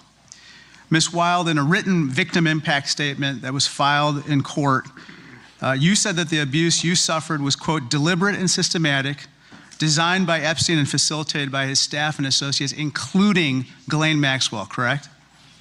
I don't think that's I never had any relationship with Ghislaine Maxwell. Can you repeat that? in a victim impact statement in Jane Doe 1 and Jane Doe 2 versus the United States? Oh, yes. Yes. Okay. I'm sorry. I've never met Ghislaine Maxwell, but yes, that's what the other Jane Doe had. Ms. Bensky, at Maxwell's trial, survivors testified that Maxwell participated in the sexual abuse of girls. Maxwell recruited victims for Epstein, including at schools. And that Maxwell once told a 14-year-old girl that she, quote, had a great body for Epstein and his friends. Isn't that what was testified to? Yeah, my experience was not with Maxwell, but I'm sure that is true. Yeah. Ms. Jones, after Maxwell was found guilty of unconscionable acts, Politico reported that Maxwell's lawyer, this guy right here, said that there's a good chance and for good reason that Maxwell would get a pardon. You have publicly stated that, quote, clemency would be a slap in the face to all survivors, right? Yes. I agree with that wholeheartedly. I think everyone on this panel agrees, probably. Maxwell hasn't shown any guilt, hasn't shown any remorse, hasn't shown any ounce of accountability for what she did. I've introduced a House resolution condemning clemency for Maxwell. I hope everyone here will join me because we have to do everything in our power to block a pardon for Ghislaine Maxwell.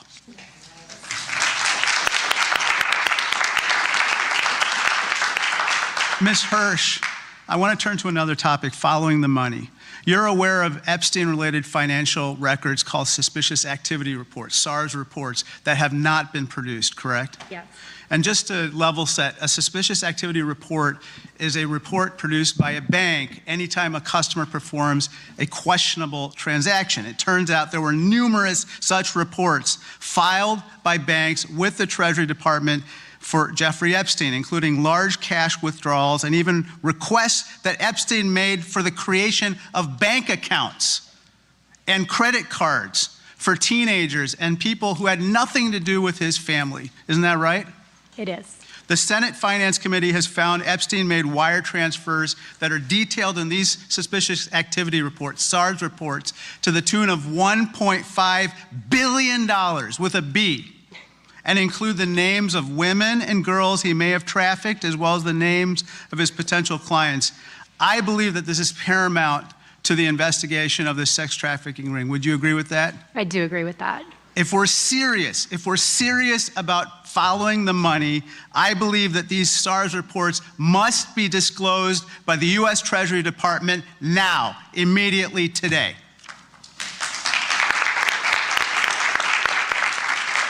Last topic, Ms. Hersh.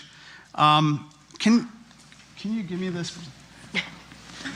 These 1, 2, 3, 4, 5, 6 people, they must be disclosed today. What do you think about that? Yes. I absolutely agree with you. They may be among us today. Wow. Perpetrating a continuation of a sex trafficking ring. Now, Mr. Kuvin, DOJ has not released all of the raw interviews and transcripts from the more than 40 victims of the DOJ's that were investigated in the DOJ's 2008 investigation, right? Correct. And DOJ has not released all of the video footage collected at Epstein's properties, correct? Absolutely. Not only that, I've actually walked through the home of Jeffrey Epstein after the incidents occurred and saw where the video cameras were located and no longer existed. Wow. Epstein tried to maintain his power over those he abused by taking away their chance at justice. We cannot let that happen. Donald Trump, I'm calling on you to listen to survivors. Release all of the documents. Unredact all these people. Prosecute the rest of these people and investigate the remaining.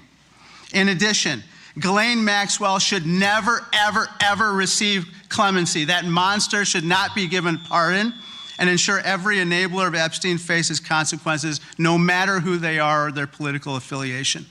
Thank you, and I yield back.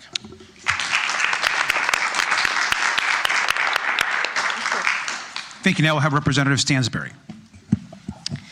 All right. Well, good morning, everyone. And I just want to start out by acknowledging our survivors who are here with us, and to those of you who spoke. People tell you all the time that you're brave, and you are, but I know that it comes at great cost to yourself, great cost to your families. But I want you to know, and part of why I asked the staff to hold up this picture is because you are literally changing the face of the planet by standing up and telling your stories. And even though the system is failing you again right now in Congress, you are changing the world by helping people who are survivors, who are victims, who have never had their stories told publicly to know that they're not alone. So I want to say thank you for everything that you are doing. And I know that it's hard, but what you're doing is changing the planet right now. So thank you for holding that up. I got in early yesterday, and I went for a walk. I walked to downtown here in West Palm Beach, and then I walked across the bridge. I think like millions of people across the country, I've seen, of course, the documentary that documents what happened here in West Palm Beach. And I wanted to walk across the bridge that survivors had told this story themselves of literally having been driven across. But I don't think that I truly understood the power, the wealth, the abuse that has happened in this community until I saw the mansions and the estates, the private clubs, and how inequality is literally written into the landscape here. And the reason why I wanted to start there is because there has been a lot said about the system of abuse that Epstein and Maxwell perpetrated. There has been a lot said about how grooming occurred, how recruitment happened, and how he psychologically threatened, abused, and used all these different tactics to abuse girls and women. But I want to make one thing clear here today, and I want to ask some questions about this, is we talk about the system failing. The system didn't fail. The system was designed to protect the wealthy. Mm-hmm. The system was rigged from the beginning when those mansions were built. The system was built on inequality. The system was built on exploiting people. It's written into the landscape here in West Palm Beach. It's written into the landscape in New Mexico, where Jeffrey Epstein went to Santa Fe with his rich friends and recruited girls that he exploited and then trafficked to other rich friends that he flew to New Mexico. This wasn't failure, this was a system. It was a system of exploitation, it was a system of abuse, and it was a system of power. And that's one of the things that I want to really dive into here with my short time today. Because the officials, the federal, the state, the local, the attorney generals didn't just fail to investigate these cases, they chose not to investigate them. They chose to take bribes and kickbacks and campaign donations. The police department here in West Palm Beach chose to take a donation from Jeffrey Epstein. The police and sheriffs and others in other cities and states chose to take donations. And right now, while this is not a partisan issue, this administration is choosing to not investigate the crimes that are in these files. This administration is choosing to release the names of survivors and not perpetrators. This administration is choosing to not investigate or indict a single man who committed rape of a child or woman that is in the files. And this administration is choosing to gaslight the American people while all over the world, foreign officials are arresting, investigating. A prince has been taken down, and here in the United States, our Department of Justice, which is sitting on millions of files, is refusing to act. That is not a failure, that is a choice. That is a system built on wealth, inequality, and exploitation of women, of girls, of children, and a system built to protect the powerful. That is a system. And it is a system that Jeffrey Epstein developed here in West Palm Beach, and then it is a system that he he exported to places like the Virgin Islands, to New Mexico, and to all of the places that he operated. And so I want us to think about, as we're moving forward with this investigation, we can investigate all the hundreds or even thousands of micro decisions that were made by local police, by sheriffs, by state police, by the Department of Justice, by AGs who chose to turn a blind eye and not prosecute these crimes. But the only way we are actually going to get justice in this case is by changing the system itself. And that's exactly what you guys are doing. And it's powerful. You're literally taking on the entire world right now and a system of wealth and inequality. So I want to ask the survivors, because I feel like you get asked all the time to retell your stories, and I've read your stories. Anyone can go in the files and read your stories, but I want to hear from you what justice would look like in this case. So maybe starting here in the end. It's always a sore subject, because I'm just like, at this point, honestly, I don't think justice will ever be served in this case. And that's just my experience of the past 20 years that I've dealt with it. If I were really optimistic, and it did, I think it would be, for one, the Crime Victims' Rights Act. We have to fix that law. Also, education in the school systems, maybe like with the sex ed, or just there has to be more education on what grooming is, on what sex trafficking is. It's not, I think a lot of people have a picture in their head that is just not reality. And for me, being that this happened in Palm Beach County, I think there needs to be like a building. And I think that the first 72 hours that a survivor tells their story and comes forward and says, okay, I'm ready to tell this. And it's such a crucial time. I think there needs to be something dedicated in Palm Beach County to all of our childhoods that were lost and taken. When we came forward and we told our stories, man, I was treated like a criminal by the federal government. And I just think, I guess justice would be change.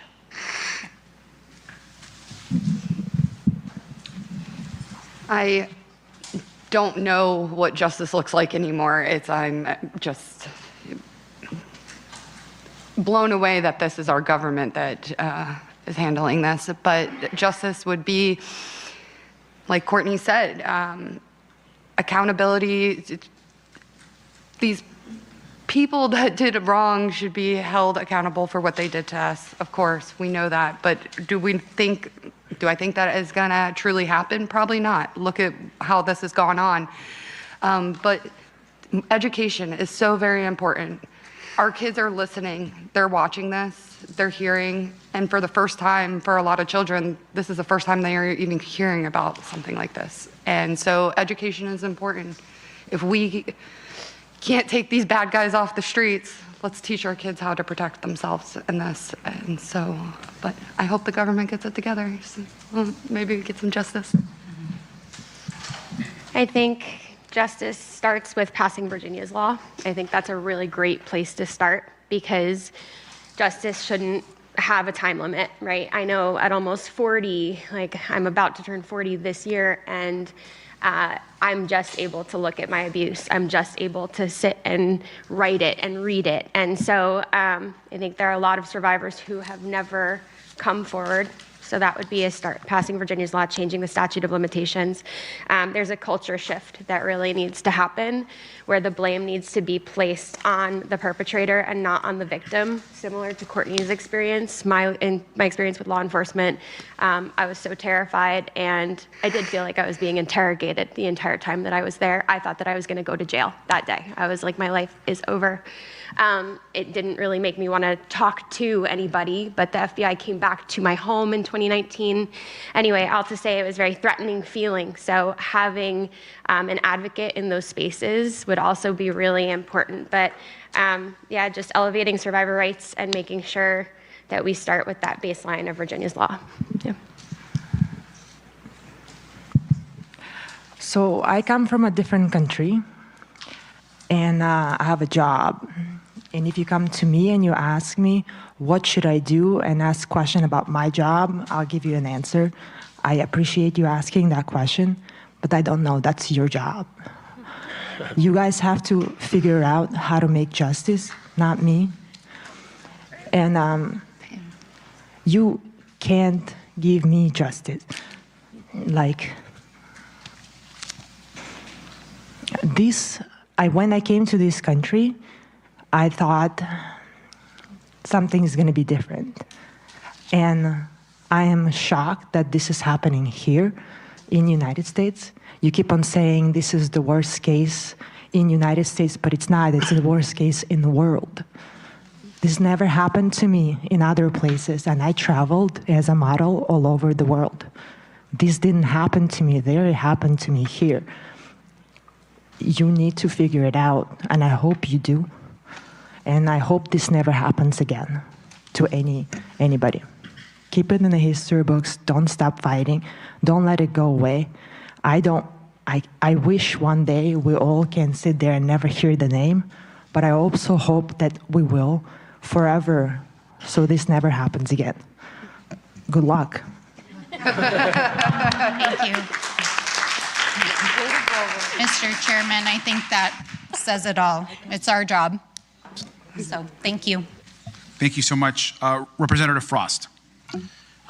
Thank you so much. I want to talk about something very specific. As we know, Jeffrey Epstein trafficked and abused women and girls, not just in Florida and New York, but internationally, across the globe.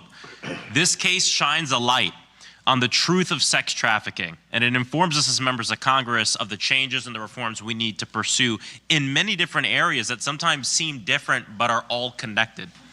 I want to first thank you all for coming here today, especially the survivors, and sharing your stories. In many instances, we have seen that traffickers and sexual predators control employment opportunities for the people that they abuse.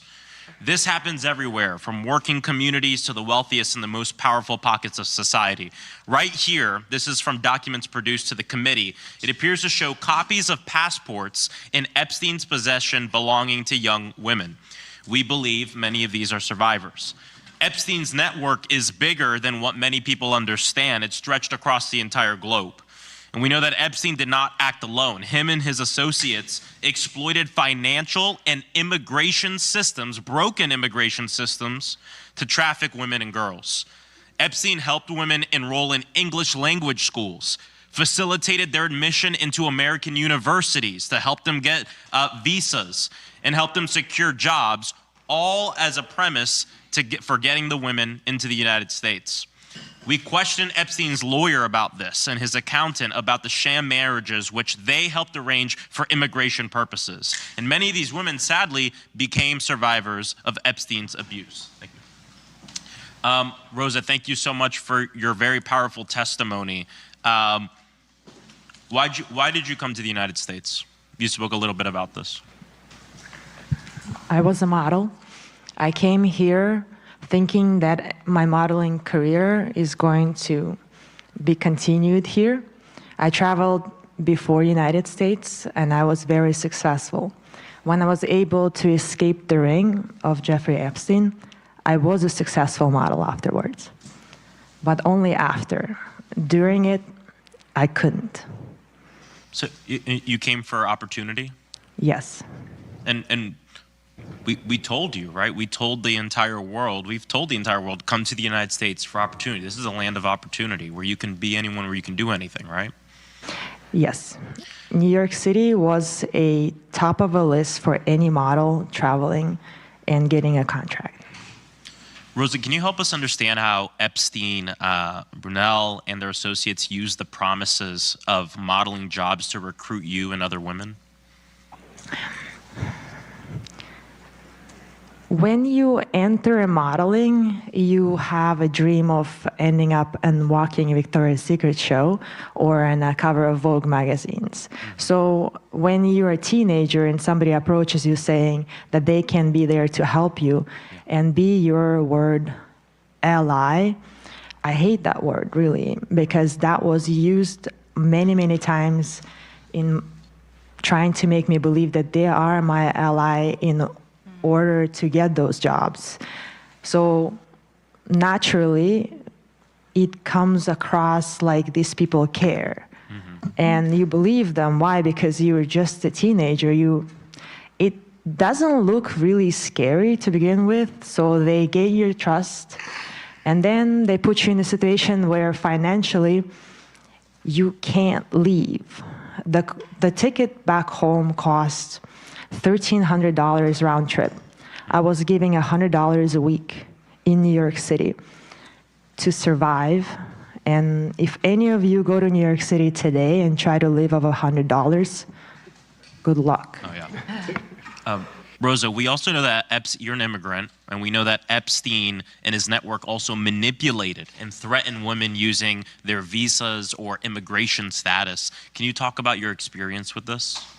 Every time I came to my agency or Epstein, which I didn't know why I came to him, I begged them to let me go back to other places I used to model before, on which they said, why? You are not going to do well there, so stay here. What do you need? I would say, job. And then they offered me job. They didn't give me money to purchase a ticket, and I didn't have a credit card. I didn't have my parents sending me money. I couldn't afford a ticket back. So they used my dreams against me, saying that it's just a time and everything's going to be okay. And if I trust them, all my dreams are going to come true. We know that he weaponized people's immigration status, right? And the fact that they were immigrants against them, to manipulate them, to force them into his horrible crimes and the horrible things he did to them. There are so many changes that need to come from this investigation. And I think it's important that we also remember immigrant women are disproportionately impacted by sex trafficking in the United States. Epstein exploited this broken immigration system to do these crimes. And I think your story and your testimony shows that, and many of the other stories and testimonies that we've heard. This investigation shows us that we have to fix this system, not just demonize immigrants. And in a moment where the same people that are obstructing this investigation, the same people who are engaged in the cover-up of this investigation are also the one demonizing immigrants across this country, shows us the real truth, that if we spent a modicum of the money and energy that this government is using to go terrorize our communities and round up innocent people, to go after the billionaire pedophiles and sex traffickers and people who have exploited this broken immigration system, maybe we'd had some justice here. And so just thank you so much for being here and sharing your testimony. I yield back.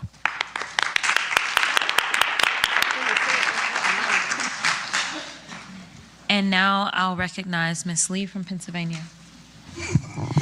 Thank you, Ranking Member. I want to start, like many, by just grounding us in the people who have too often been ignored. Survivors like Dany Bensky, who was just 17 when she was lured to work for Jeffrey Epstein with false promises and then threatened with her mother's illness. Rosa, who was trafficked across borders and abused for years. Courtney Wild, who not only survived abuse, but then had to lead a legal fight for recognition by a Department of Justice that was supposed to protect her.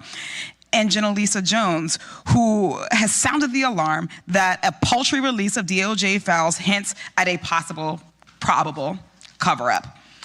I just want to thank you all for being here, for continuing to show up, for your continued courage and your commitment to justice. We recognize that you are unfortunately four of very, very many more survivors. And I hope you know that your presence today means to survivors across this country how important it is to them. For decades, survivors have worked in good faith with law enforcement to try to expose Epstein and his co-conspirators, only to have their interests and their needs ignored. From a bogus non-prosecution agreement way back in 2008 to the inexcusable release of personal identifying information from Pam Bondi and Todd Blanche's DOJ. The DOJ seems perfectly capable of concealing the names of these rich and these powerful folks in the files that have been released, but they did not give that same level of care to the actual survivors. And here in Florida, Alex Acosta spent more time cutting a deal with Kenneth Starr, Alan Dershowitz, and other well-connected lawyers working for Epstein and with Epstein than he did actually listening to survivors. This sweetheart deal enabled Epstein to continue abusing survivors while he was out on work release, as we've heard. The DOJ has failed to indict any other perpetrator of sex trafficking beyond Epstein and Maxwell, despite all the complaints and the reports that other individuals were implicated and involved, including from survivors themselves who have named these people.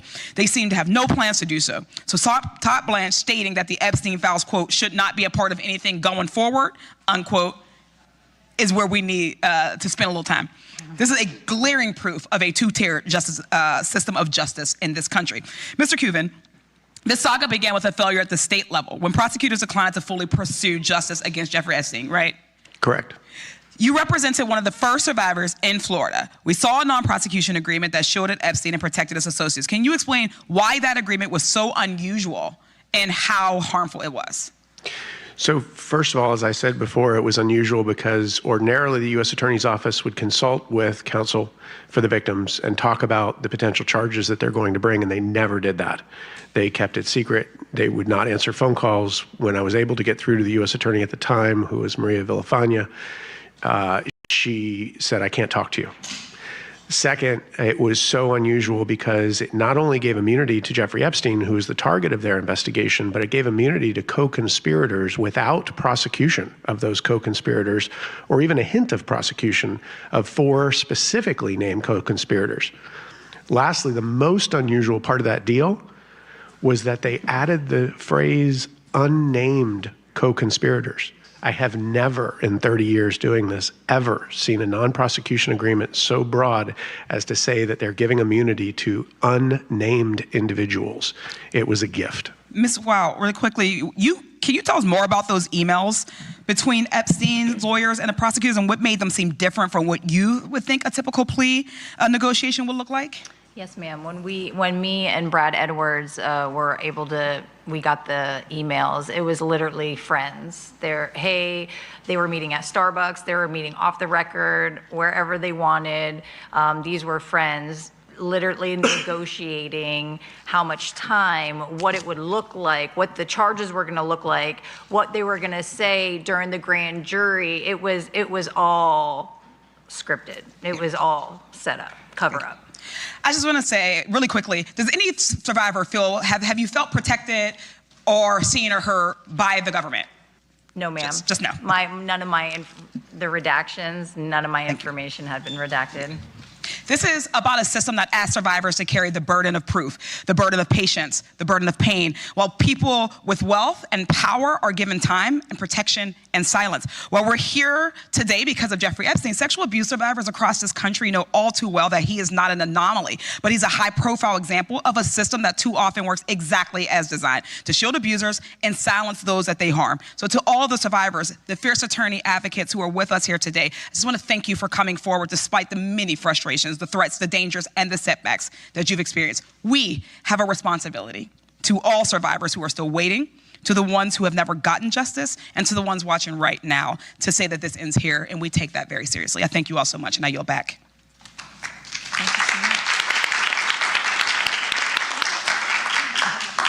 Thank you so much, Ms. Lee. And now I am going to recognize myself for 5 minutes.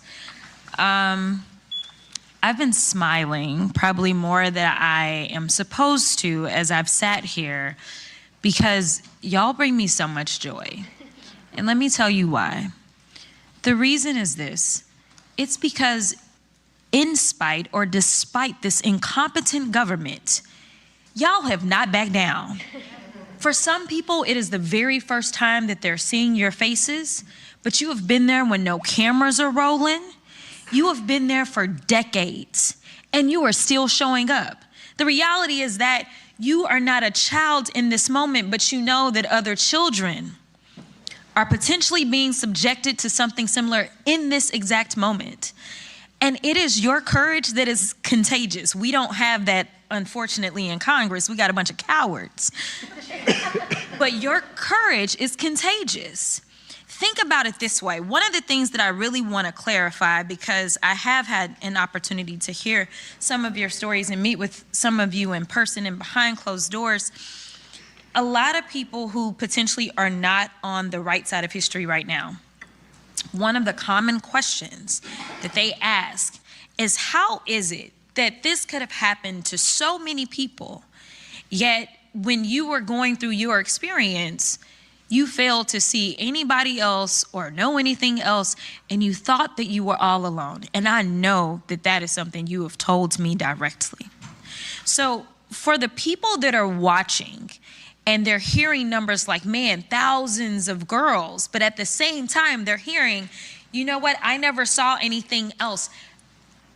Whoever feels most comfortable, if you will, because for me, I don't think that I have that much confidence in the government overall doing what's right for the right reason, but it is the pressure from outside. It is you going out there and being courageous that has made the people rise up. That is why we were able to get some kind of movement. And so I want to build more allies for this movement right now. So if any of you would like to answer that question. Thank you for that, first of all. But I think it starts with our young people knowing that they need to speak up. Because for me, I think I was pit against a friend of mine that went together to Jeffrey the first time, and he was very good at using the manipulation to hold us there. And so I felt like I couldn't tell anybody, and I didn't tell anybody. So I think it starts with the youngest, you know, if an experience feels off, to have a young person speak out and talk to even just a friend about that, and then say to that friend, hey, is this happening to you? Then the two of them can talk to an adult, and then we're already making change because we're already taking it out of the dark. I think the secrecy was the hardest part in my own abuse, and meeting all of the survivor sisters in September absolutely changed my whole life. And so I do think if you can find community and if you can find the people who boost you, it's really important, but it starts with our youngest survivors. Thank you so much for that. And in fact, you brought up young survivors.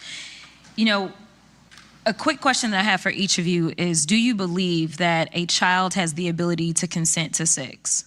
No. Okay. Interestingly enough, most of the time our laws, whether they're state or federal, acknowledge that as well. But I have a transcript and I won't go through it, but it relates to the case that stemmed out of here where they were trying to make it seem as if a child victim was a criminal. That was the focus of their questioning. So it is so frustrating because literally when I was in the state house in Texas, this is one of the things that I actually worked on, was making sure we changed the actual language in the code, specifically as we talked about child victims. So that brings me to kind of where we are on the federal level. And I'm gonna wrap up because of the time. I wanna make sure we stay on time. My colleagues are nicer than I am. I'm gonna be real. They've used words like cover up, choice. For me, it's obstruction of justice. It's real clear, and that's just the lawyer in me. This is pure obstruction. Anyone else that would engage in this type of behavior would be charged with obstruction of justice, yet somehow because it's the Department of Justice, the ones that are supposed to enforce justice and law in this country, we're not calling a thing, but that's what it is. And so it is my hope that we understand that while these survivors have taken the time to come out, and some of them were outed unlawfully and absolutely need to have some semblance of justice because of that illegal outing, because our law was very clear, to be clear about that. I need people to understand that we all have a role to play. People in this moment keep asking, what is it that I can do? Well, I'm gonna be partisan as well, because they're not being partisan. The Republicans could have shown up today too. They didn't. So let me be clear. I am going to be full on partisan. You have to vote. If you care about this, you have to vote, and you have to understand who is fighting for you. There are certain things that were always a basic kind of standard in this country for what was right. We protected the most vulnerable amongst us. We're not doing that nowadays. We made sure that we believed in quote unquote law and order, but we're not doing that nowadays. It is time to wake up. It is time for us all to do our part because, again, I'm going to be partisan because only the Democrats decided to show up today. So with that, I will yield. And my next... Okay, they're making me skip down. Okay. Well, we're going to head to Virginia. Rep. Supervolume, it's your turn. Thank you. I want to thank you all for being here today and thank all the people in the audience here today. And I will just say that it's because of you that we had the Epstein Files Transparency Act passed, and the president himself had to sign it into law begrudgingly while in the background trying to figure out how to break it later on.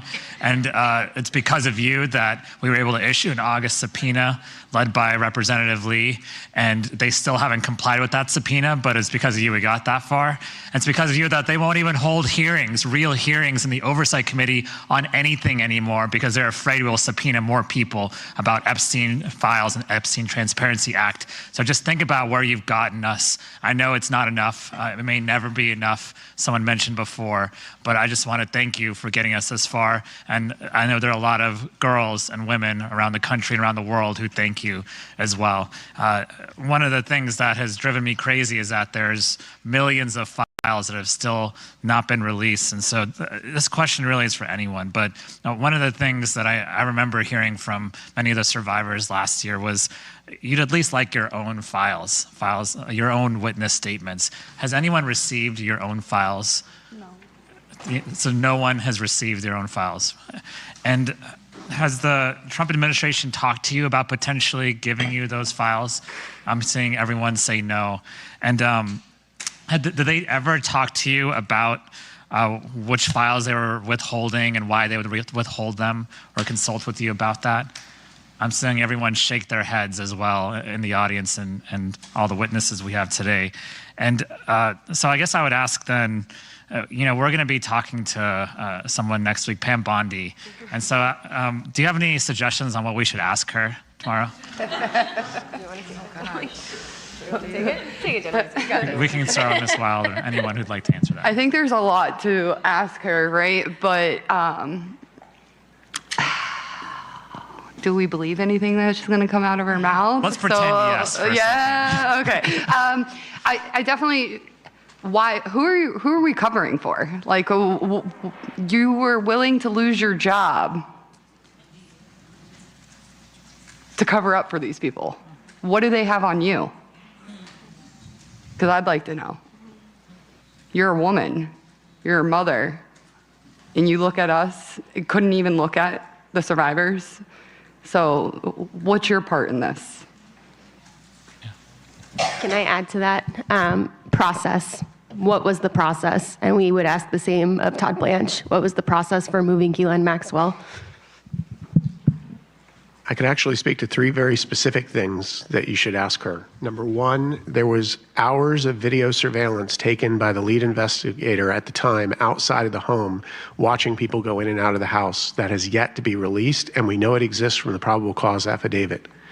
Secondly, back in October of 2003, there's record evidence that there were surveillance inside the home because cash was stolen from Mr. Epstein by one of his workers, and Sarah Kellen showed police that video from inside the home. That means surveillance cameras in fact existed in the home. Where is that video? And then lastly, Maxwell photographed everything. She loved taking photographs of people. That was her passion. They have not released even a fraction of the photographs that Maxwell took.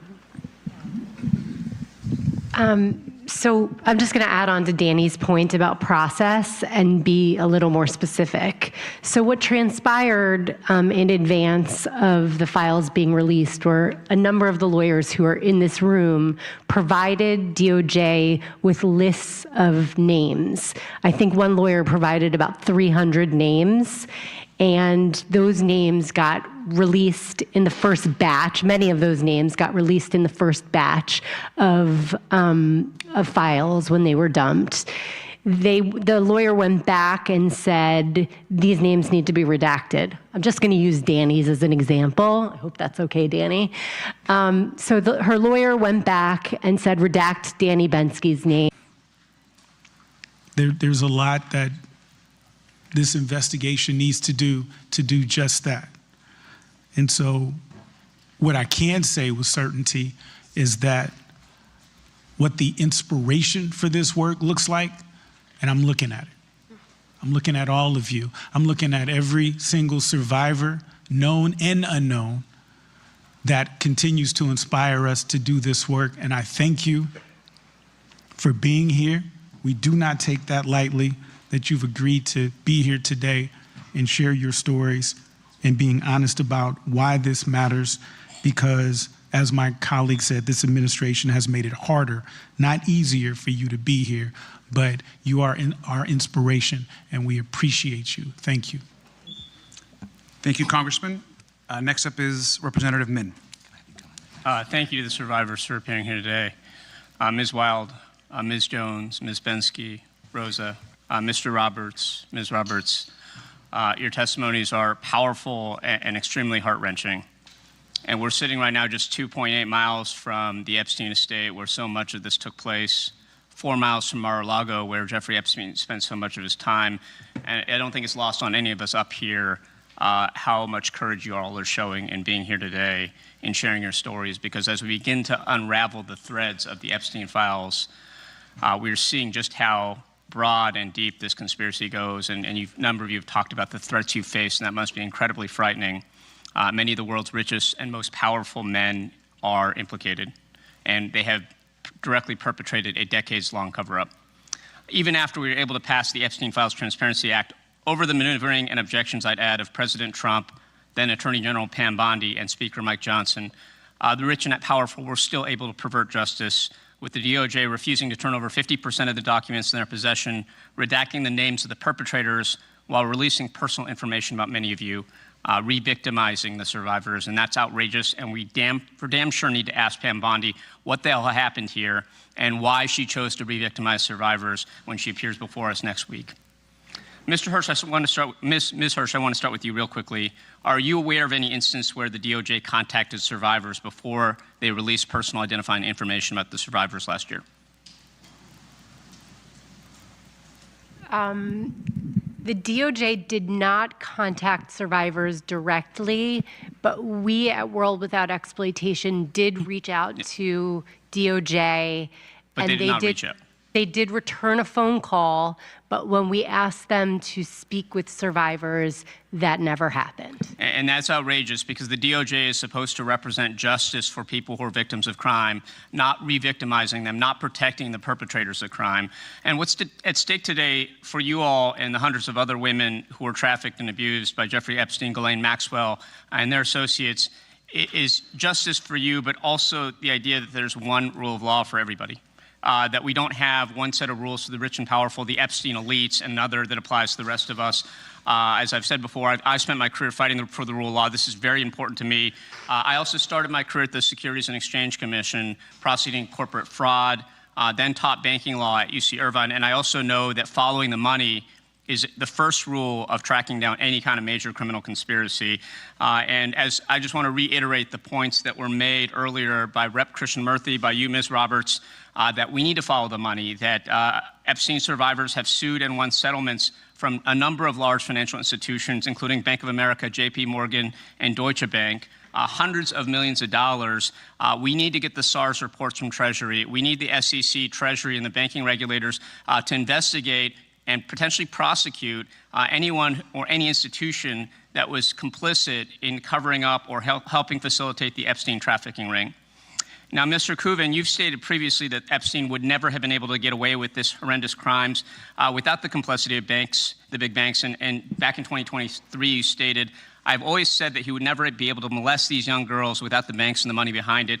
Could you briefly elaborate on what you meant when you said that? Correct.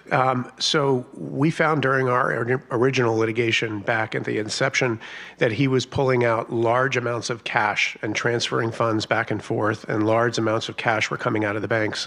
There were never any questions that were being asked of him at the time.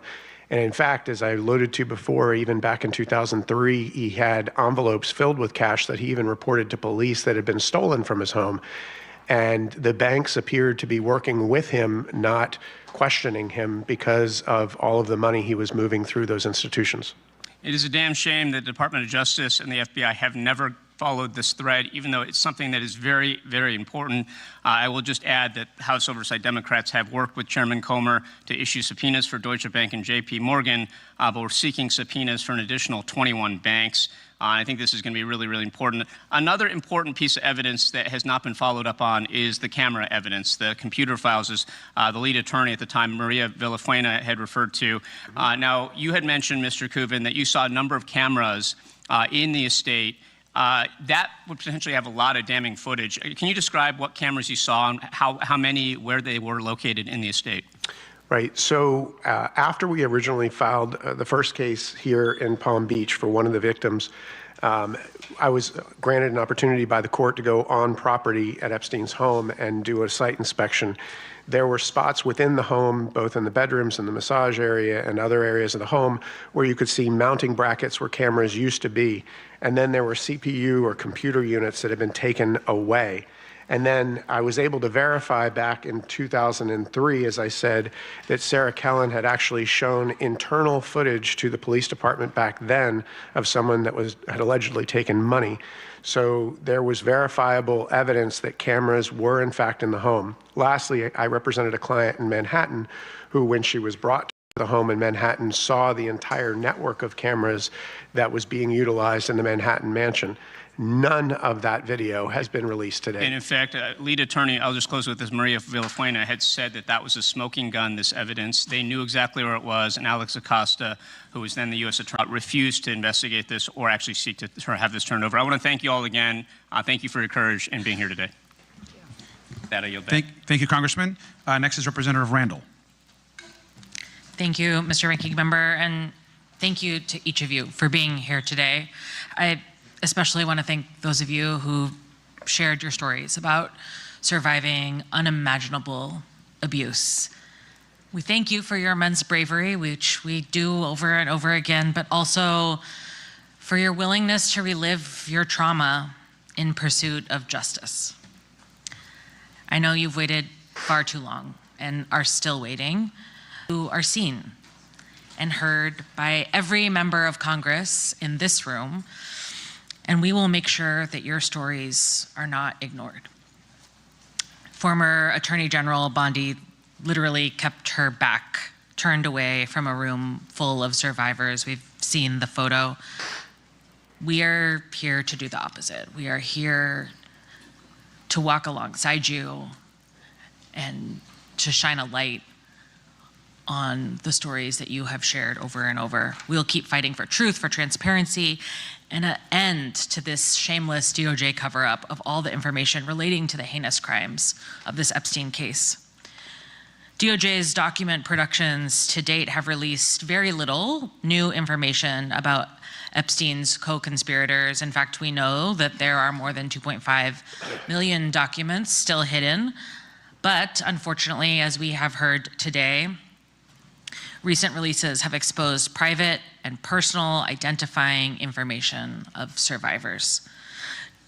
DOJ has created serious risk to safety for survivors and published names and photographs, some of them very explicit. Survivors have also shared with the committee that in multiple instances, as we heard again today, loved ones didn't know that you had been abused by Epstein until that information was released publicly. Every Oversight Democrat sent Pam Bondi a letter back in February to express alarm at DOJ for publishing survivor names and photographs thousands of times, while taking special care to redact information that could be crucial for bringing justice and holding perpetrators of abuse accountable. The sheer amount of personal identifiable information released after survivors got assurances from DOJ that they would be protected raises the question of whether this is just incompetence or, far more likely, deliberate witness intimidation. Ms. Bensky, you have spoken about this, about the harm of DOJ's sloppy Epstein file release that has caused you and other survivors. You spoke about your own name being released despite repeated requests to redact it. Will you share again for us, for the record, what that experience meant to you and other survivors to have your information be exposed? Yeah, I mean, I am public. That's a choice that I made, but never in my life did I expect for anybody to read intimate details of abuse. To me, it's always been about protecting others.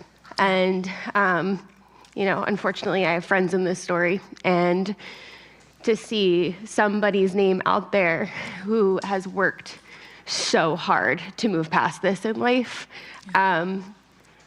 is something. It sends a shockwave through your body. It hits you like reading your own name in the file first. Just like I went into the files thinking I would have to look pretty hard to find things, type my last name in, and everything came up, right? Yeah. And it's like, there's like a hot flash moment, right? It hits you sort of like a bullet to the chest where you're like, oh my God, it's that feeling of like that PTSD is real, right?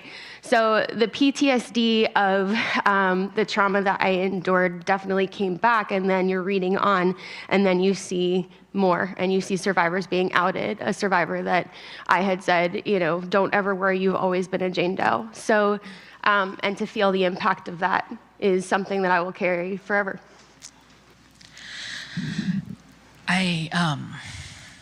I'm sorry. I feel like you deserve an apology from your government, and as Democratic members of Congress, we are here to continue to work with you. But I also know that we absolutely have to fight for better. We have to fight to pass Virginia's law, and I know Congresswoman Frankel wanted us to share that she's also been working on the Courtney Wild Reinforcing Crime Victims' Rights Act to ensure that those rights that you are owed are actually upheld, that we work with survivors to inform you about any prosecutorial agreements, to ensure that folks know what rights you are awarded and deserved. And we will continue to investigate and to fight for all of you, but also for every survivor and every young person who is being victimized around the world. Thank you. I yield back. Thank you, Congresswoman. Representative Ansari. Thank you, Ranking Member. President Trump, former Attorney General Pam Bondi, and Acting Attorney General Todd Blanche promised truth and transparency regarding the Epstein files. They have instead led the most egregious cover-up in American history. Despite their public assurances, Pam Bondi released Epstein files at an excruciatingly slow pace, and when she did, as we heard in powerful testimony today, protected the names of rich and powerful men who committed the crimes while revealing the identities of survivors. In March of 2026, the DOJ admitted that it withheld almost 48,000 files from public release, including allegations against President Trump. The Trump-Epstein administration continues to try to cover it up to this day. President Trump has said most recently that we should stop wasting time and energy on the Epstein files. He's called the fight for the release of the files and transparency, and I quote, a hoax. Abuse and trafficking of thousands of minors is not a hoax. Abuse and sexual exploitation of women is not a hoax. Survivors deserve the truth, and the American public deserves the truth. Ms. Jones, you have said that you, and I quote, put your hope in President Donald Trump and that you believe that he would do right by the survivors. Now, do you believe that he has broken his promise? He's broken many promises. Thank you. I want to remind everyone that former Congresswoman Marjorie Taylor Greene alleges that during a phone call, President Trump told her that if he was to release the Epstein files, and I quote, my friends are going to get hurt. And now the Trump Department of Justice, that is responsible for overseeing the release of the Epstein files, claims that there is nothing more to investigate in the Epstein case. Todd Blanche met with Ghislaine Maxwell, Epstein's accomplice, before moving her to a cushy, minimal security prison. It is so ridiculous and insulting. So far, only Epstein and Maxwell have been prosecuted for sex trafficking, and there has never been a full accounting of Epstein's financial crimes or additional prosecutions of suspected co-conspirators. Last month, Acting Attorney General Todd Blanche said, and I quote, "From the information that we have within the Epstein files, we do not have a case against anybody." Ms. Jones, based on your experience or based on what you have seen in the files, do you believe the statement to be true? Absolutely not. Ms. Bensky, based on your own experiences or what you have seen in the files, do you believe the statement to be true? No. Ms. Wild, I'd like to ask you the same question. No. And Rosa, lastly, I'd like to ask you the same. No. Thank you. I yield back. Thank you, Congresswoman. I'd like to now have Representative Walkinshaw. Thank you, Ranking Member, and thank you all for being here. Walking into this room and telling your stories again takes tremendous courage. And I've heard a lot of the stories from survivors, and like everybody, I'm struck by the courage, the commitment to justice for Epstein, Maxwell, and everyone involved in these crimes, but I'm most struck by your commitment to protecting every child and every potential victim of sexual abuse or assault. Epstein, Maxwell, and their co-conspirators shattered lives. They targeted vulnerable women and girls, objectifying and attempting to silence them. They were protected by their wealth, their power, their privilege. We can see it here in Palm Beach. And as we've heard today, their ability to commit these crimes reflects a systemic and intentional failure by the very institutions meant to protect you. Our government lets you down when you deserve protection and justice for the crimes that were committed against you. And we're here today to try to do our part to correct some of these failures. And we're not going to stop until the truth comes out, the extent of the crimes, the involvement of all of the co-conspirators is revealed. I want to focus on two patterns that have emerged today. First, Epstein and Maxwell weaponizing immigration status and travel documents against survivors, confiscating passports, holding visas hostage to trap women and girls in their orbit. And then when survivors like yourselves were brave enough to speak up, our justice system ignoring you, reinforcing the sense that there was nowhere safe for you to turn. Rosa, Ms. Wild, thank you for being here today. I want to ask you both just a couple questions related to these patterns. Rosa, can you tell us again how Epstein used your visa status as leverage to keep you under his control? O1 visa is a visa for an individual with extraordinary abilities, and it takes a lot of documents to obtain that visa. I have helped one individual to obtain similar visa, and I learned the amount of documents needed to be gathered. Looking back at my case now, I did not have documents to obtain that visa. I am 100% sure of that. My agency being able to obtain that visa for me in such a short time, which was less than 6 months, it's a miracle. You try to do that right now, you won't be able to. I want to know how. And it's impossible. Yeah. So I knew that my visa was linked to him, and if he is unpleased, I would be sent back. And are you aware of Epstein using similar tactics against other women or girls? I have personally met a foreigner girl at his mansion in West Palm Beach, and I have personally not seen a foreigner come forward to tell the story, and I hope my case will bring more people out in front, because there are many other people who speak broken English or don't speak English at all who can tell their stories. Thank you.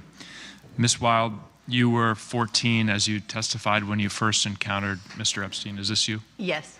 A child? Yes. I just want to go back to the DOJ investigation and the sweetheart deal for Epstein and ask you, were you told by the Department of Justice that your case was still being investigated even after Alex Acosta signed off on Epstein's plea deal? Yes, they sent me a paper in the mail. My attorneys have it. That saying it was going to be a lengthy process and that, they were doing everything that they could to put him away. But at that time, when the letter was dated, it had already been signed, the non-prosecution agreement. You learned later that they had already signed the deal. Yes. So that letter they sent you was a lie. They lied to you. Yes. Yeah. Thank you. Thank you both. I yield back. Thank you, Congressman. Next up is Representative Presley. Thank you to Congresswoman Lois Frankel. Thank you to Ranking Member Garcia, to Congresswoman Summer Lee. Your efforts made today possible, and of course, thanks to our courageous survivors. I've been on this committee since I was a freshman, and Elijah Cummings, the great Elijah Cummings, our chair at the time, would often remind us that the role of the Committee on Oversight, our mandate, is to be an efficient and effective pursuit of the truth. Now, that pursuit is what brings House Democrats here today. Because instead of Epstein's victims being met with efficiency, they've been met with obstruction and delays by law enforcement and by the Department of Justice. Instead of Epstein's victims being met with effectiveness, they've been met with systemic cover-up. And I would add cowardice of those who were intimidated by the power and the privilege of Jeffrey Epstein, Ghislaine Maxwell, and their co-conspirators. So today, we are here to shine a light, because sunlight is the best disinfectant. We are here to shine a light on the corruption, on the failures of this investigation. But most of all, we are here to center the survivors, to center the courageous. Survivors who are grown women before you, but who were children. Children whose innocence was corrupted, whose bodies were violated, whose dreams were destroyed, whose lives were irrevocably changed. Maria, Courtney, Jenna Lisa, Dany, Rosa, and Sky and Amanda, here for Virginia, we thank you. Congress enacted the Crime Victims' Rights Act in 2004 to mandate specific obligations for the Department of Justice to ensure that survivors are protected, informed, and able to heal. Now, Mr. Kuvin, you've spent decades representing survivors and fighting for transparency around the federal government's handling of their cases. Can you speak to how the federal government violated, after their bodies were violated, after their dreams, their dignity, their lives were violated, how were their rights violated? It was our understanding after the release of documents and the bravery of Ms. Wild here at the end in her case that was brought and the final disclosure of all those documents, it showed that the federal government and the state attorney's office colluded together to not bring an indictment because they knew that if they did, then the Crime Victims' Rights Act would then be triggered and they would have to inform the victims of what they were doing. So what we learned was they intentionally kept it out of the hands of victims so that the victims couldn't object or have any say in the process by secretly doing this deal that they did. And the federal judge, very brave federal judge Mara, found that there was a violation of the act here in the Southern District. And unfortunately, because of the way the law was written, there was absolutely no way to get them any justice or any remedy as a result. That's right. So they weren't notified, they were not consulted, they were not given the opportunity to participate in proceedings that directly affected their lives and their safety. These rights are supposed to be guaranteed by the Crime Victims' Rights Act. Now, would any survivors like to speak to any examples to share about how the federal government ignored or neglected your case? I see the clock is ticking here. Would anyone else like to speak to that? How about this? Let me just say this as a survivor myself. I know that this is not only about your safety that you were robbed of, your innocence and your dreams. Survivors are also forced to carry the financial burden of abuse. Lost wages, housing instability, medical expenses, legal fees, security costs, trauma that impacts your daily life. Could any of you speak to that? We have put ourselves on the front line and spoke out and put our face to the public when we should have never had to. And that comes with a huge toll. Now every job that we apply for, they Google us. They know our most personal information of things that happen to us as children. That is forever, forever going to follow us. We don't get that back. We don't get that luxury. So that is just the one of the most important things that comes with the weight of this, all because the government couldn't do their job. May I heard this before from the survivors. I'm a really cool person if you meet me outside of here. I have a life stories, but these release of documents made me something else. And I can't do daily task without certain help. And I have a support system and I'm grateful for it. But if I didn't, I don't think I would be here today alive. So it's really hard. I want to tell the world, like, it's hard to be here today. I'm very uncomfortable. I'm trying to look like I'm okay, but I'm not okay. Yes, would anyone else like to speak to the financial burden of abuse, lost wages, housing instability, medical expenses, legal fees, security costs? So I was gonna, when I was younger, when I met Jeffrey, I experienced a lot of homelessness. So I think I misunderstood your question, but Oh no, say whatever you would like. Yes, ma'am. I was just going to say that, just like you were walking over the bridge, a 14-year-old going to Palm Beach, it was like as soon as you go over that bridge, you just feel the money and power, and it's just such a contrast. If you go down Okeechobee to Okeechobee and the Turnpike, there's a road called Drexel, and it's a mobile home street. There's a lot of, that's where I was from. So to go from here to there is just, it's so confusing. I was homeless. My parents had addiction problems. He prayed, he knew what he was doing. It was all very calculated, and then later on, the fact that he used those things against me. We had the feds pulling up our MySpaces, treating us like criminals because we were at a party at 16 and 17 drinking, rather than going out.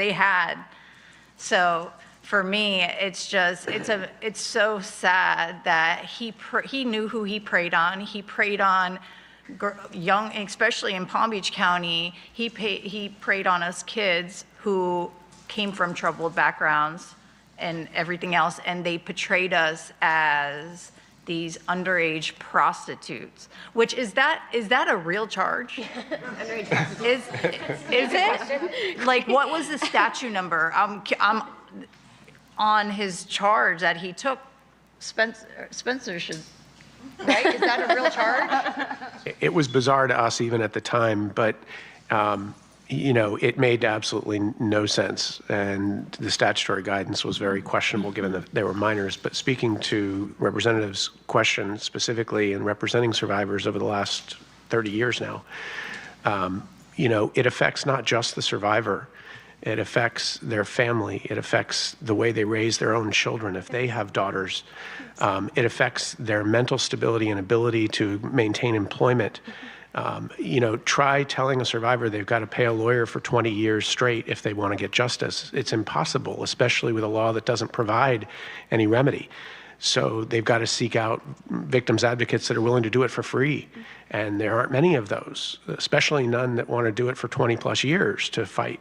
So the financial ramifications of being a victim, especially of somebody with unlimited resources, is dramatic. Can I add to that? I think also to continue this fight, like we're all here right now. And this isn't the only thing I'm sure we're all doing this week to talk about getting the messaging out. Advocacy is expensive. Therapy and healing is expensive. And there's no time to work because honestly, we got to change it for our kids because I don't want to raise my kid in a world like this right now. So. Yeah, I'll just close out with one point to Courtney to your question about these prostitution charges.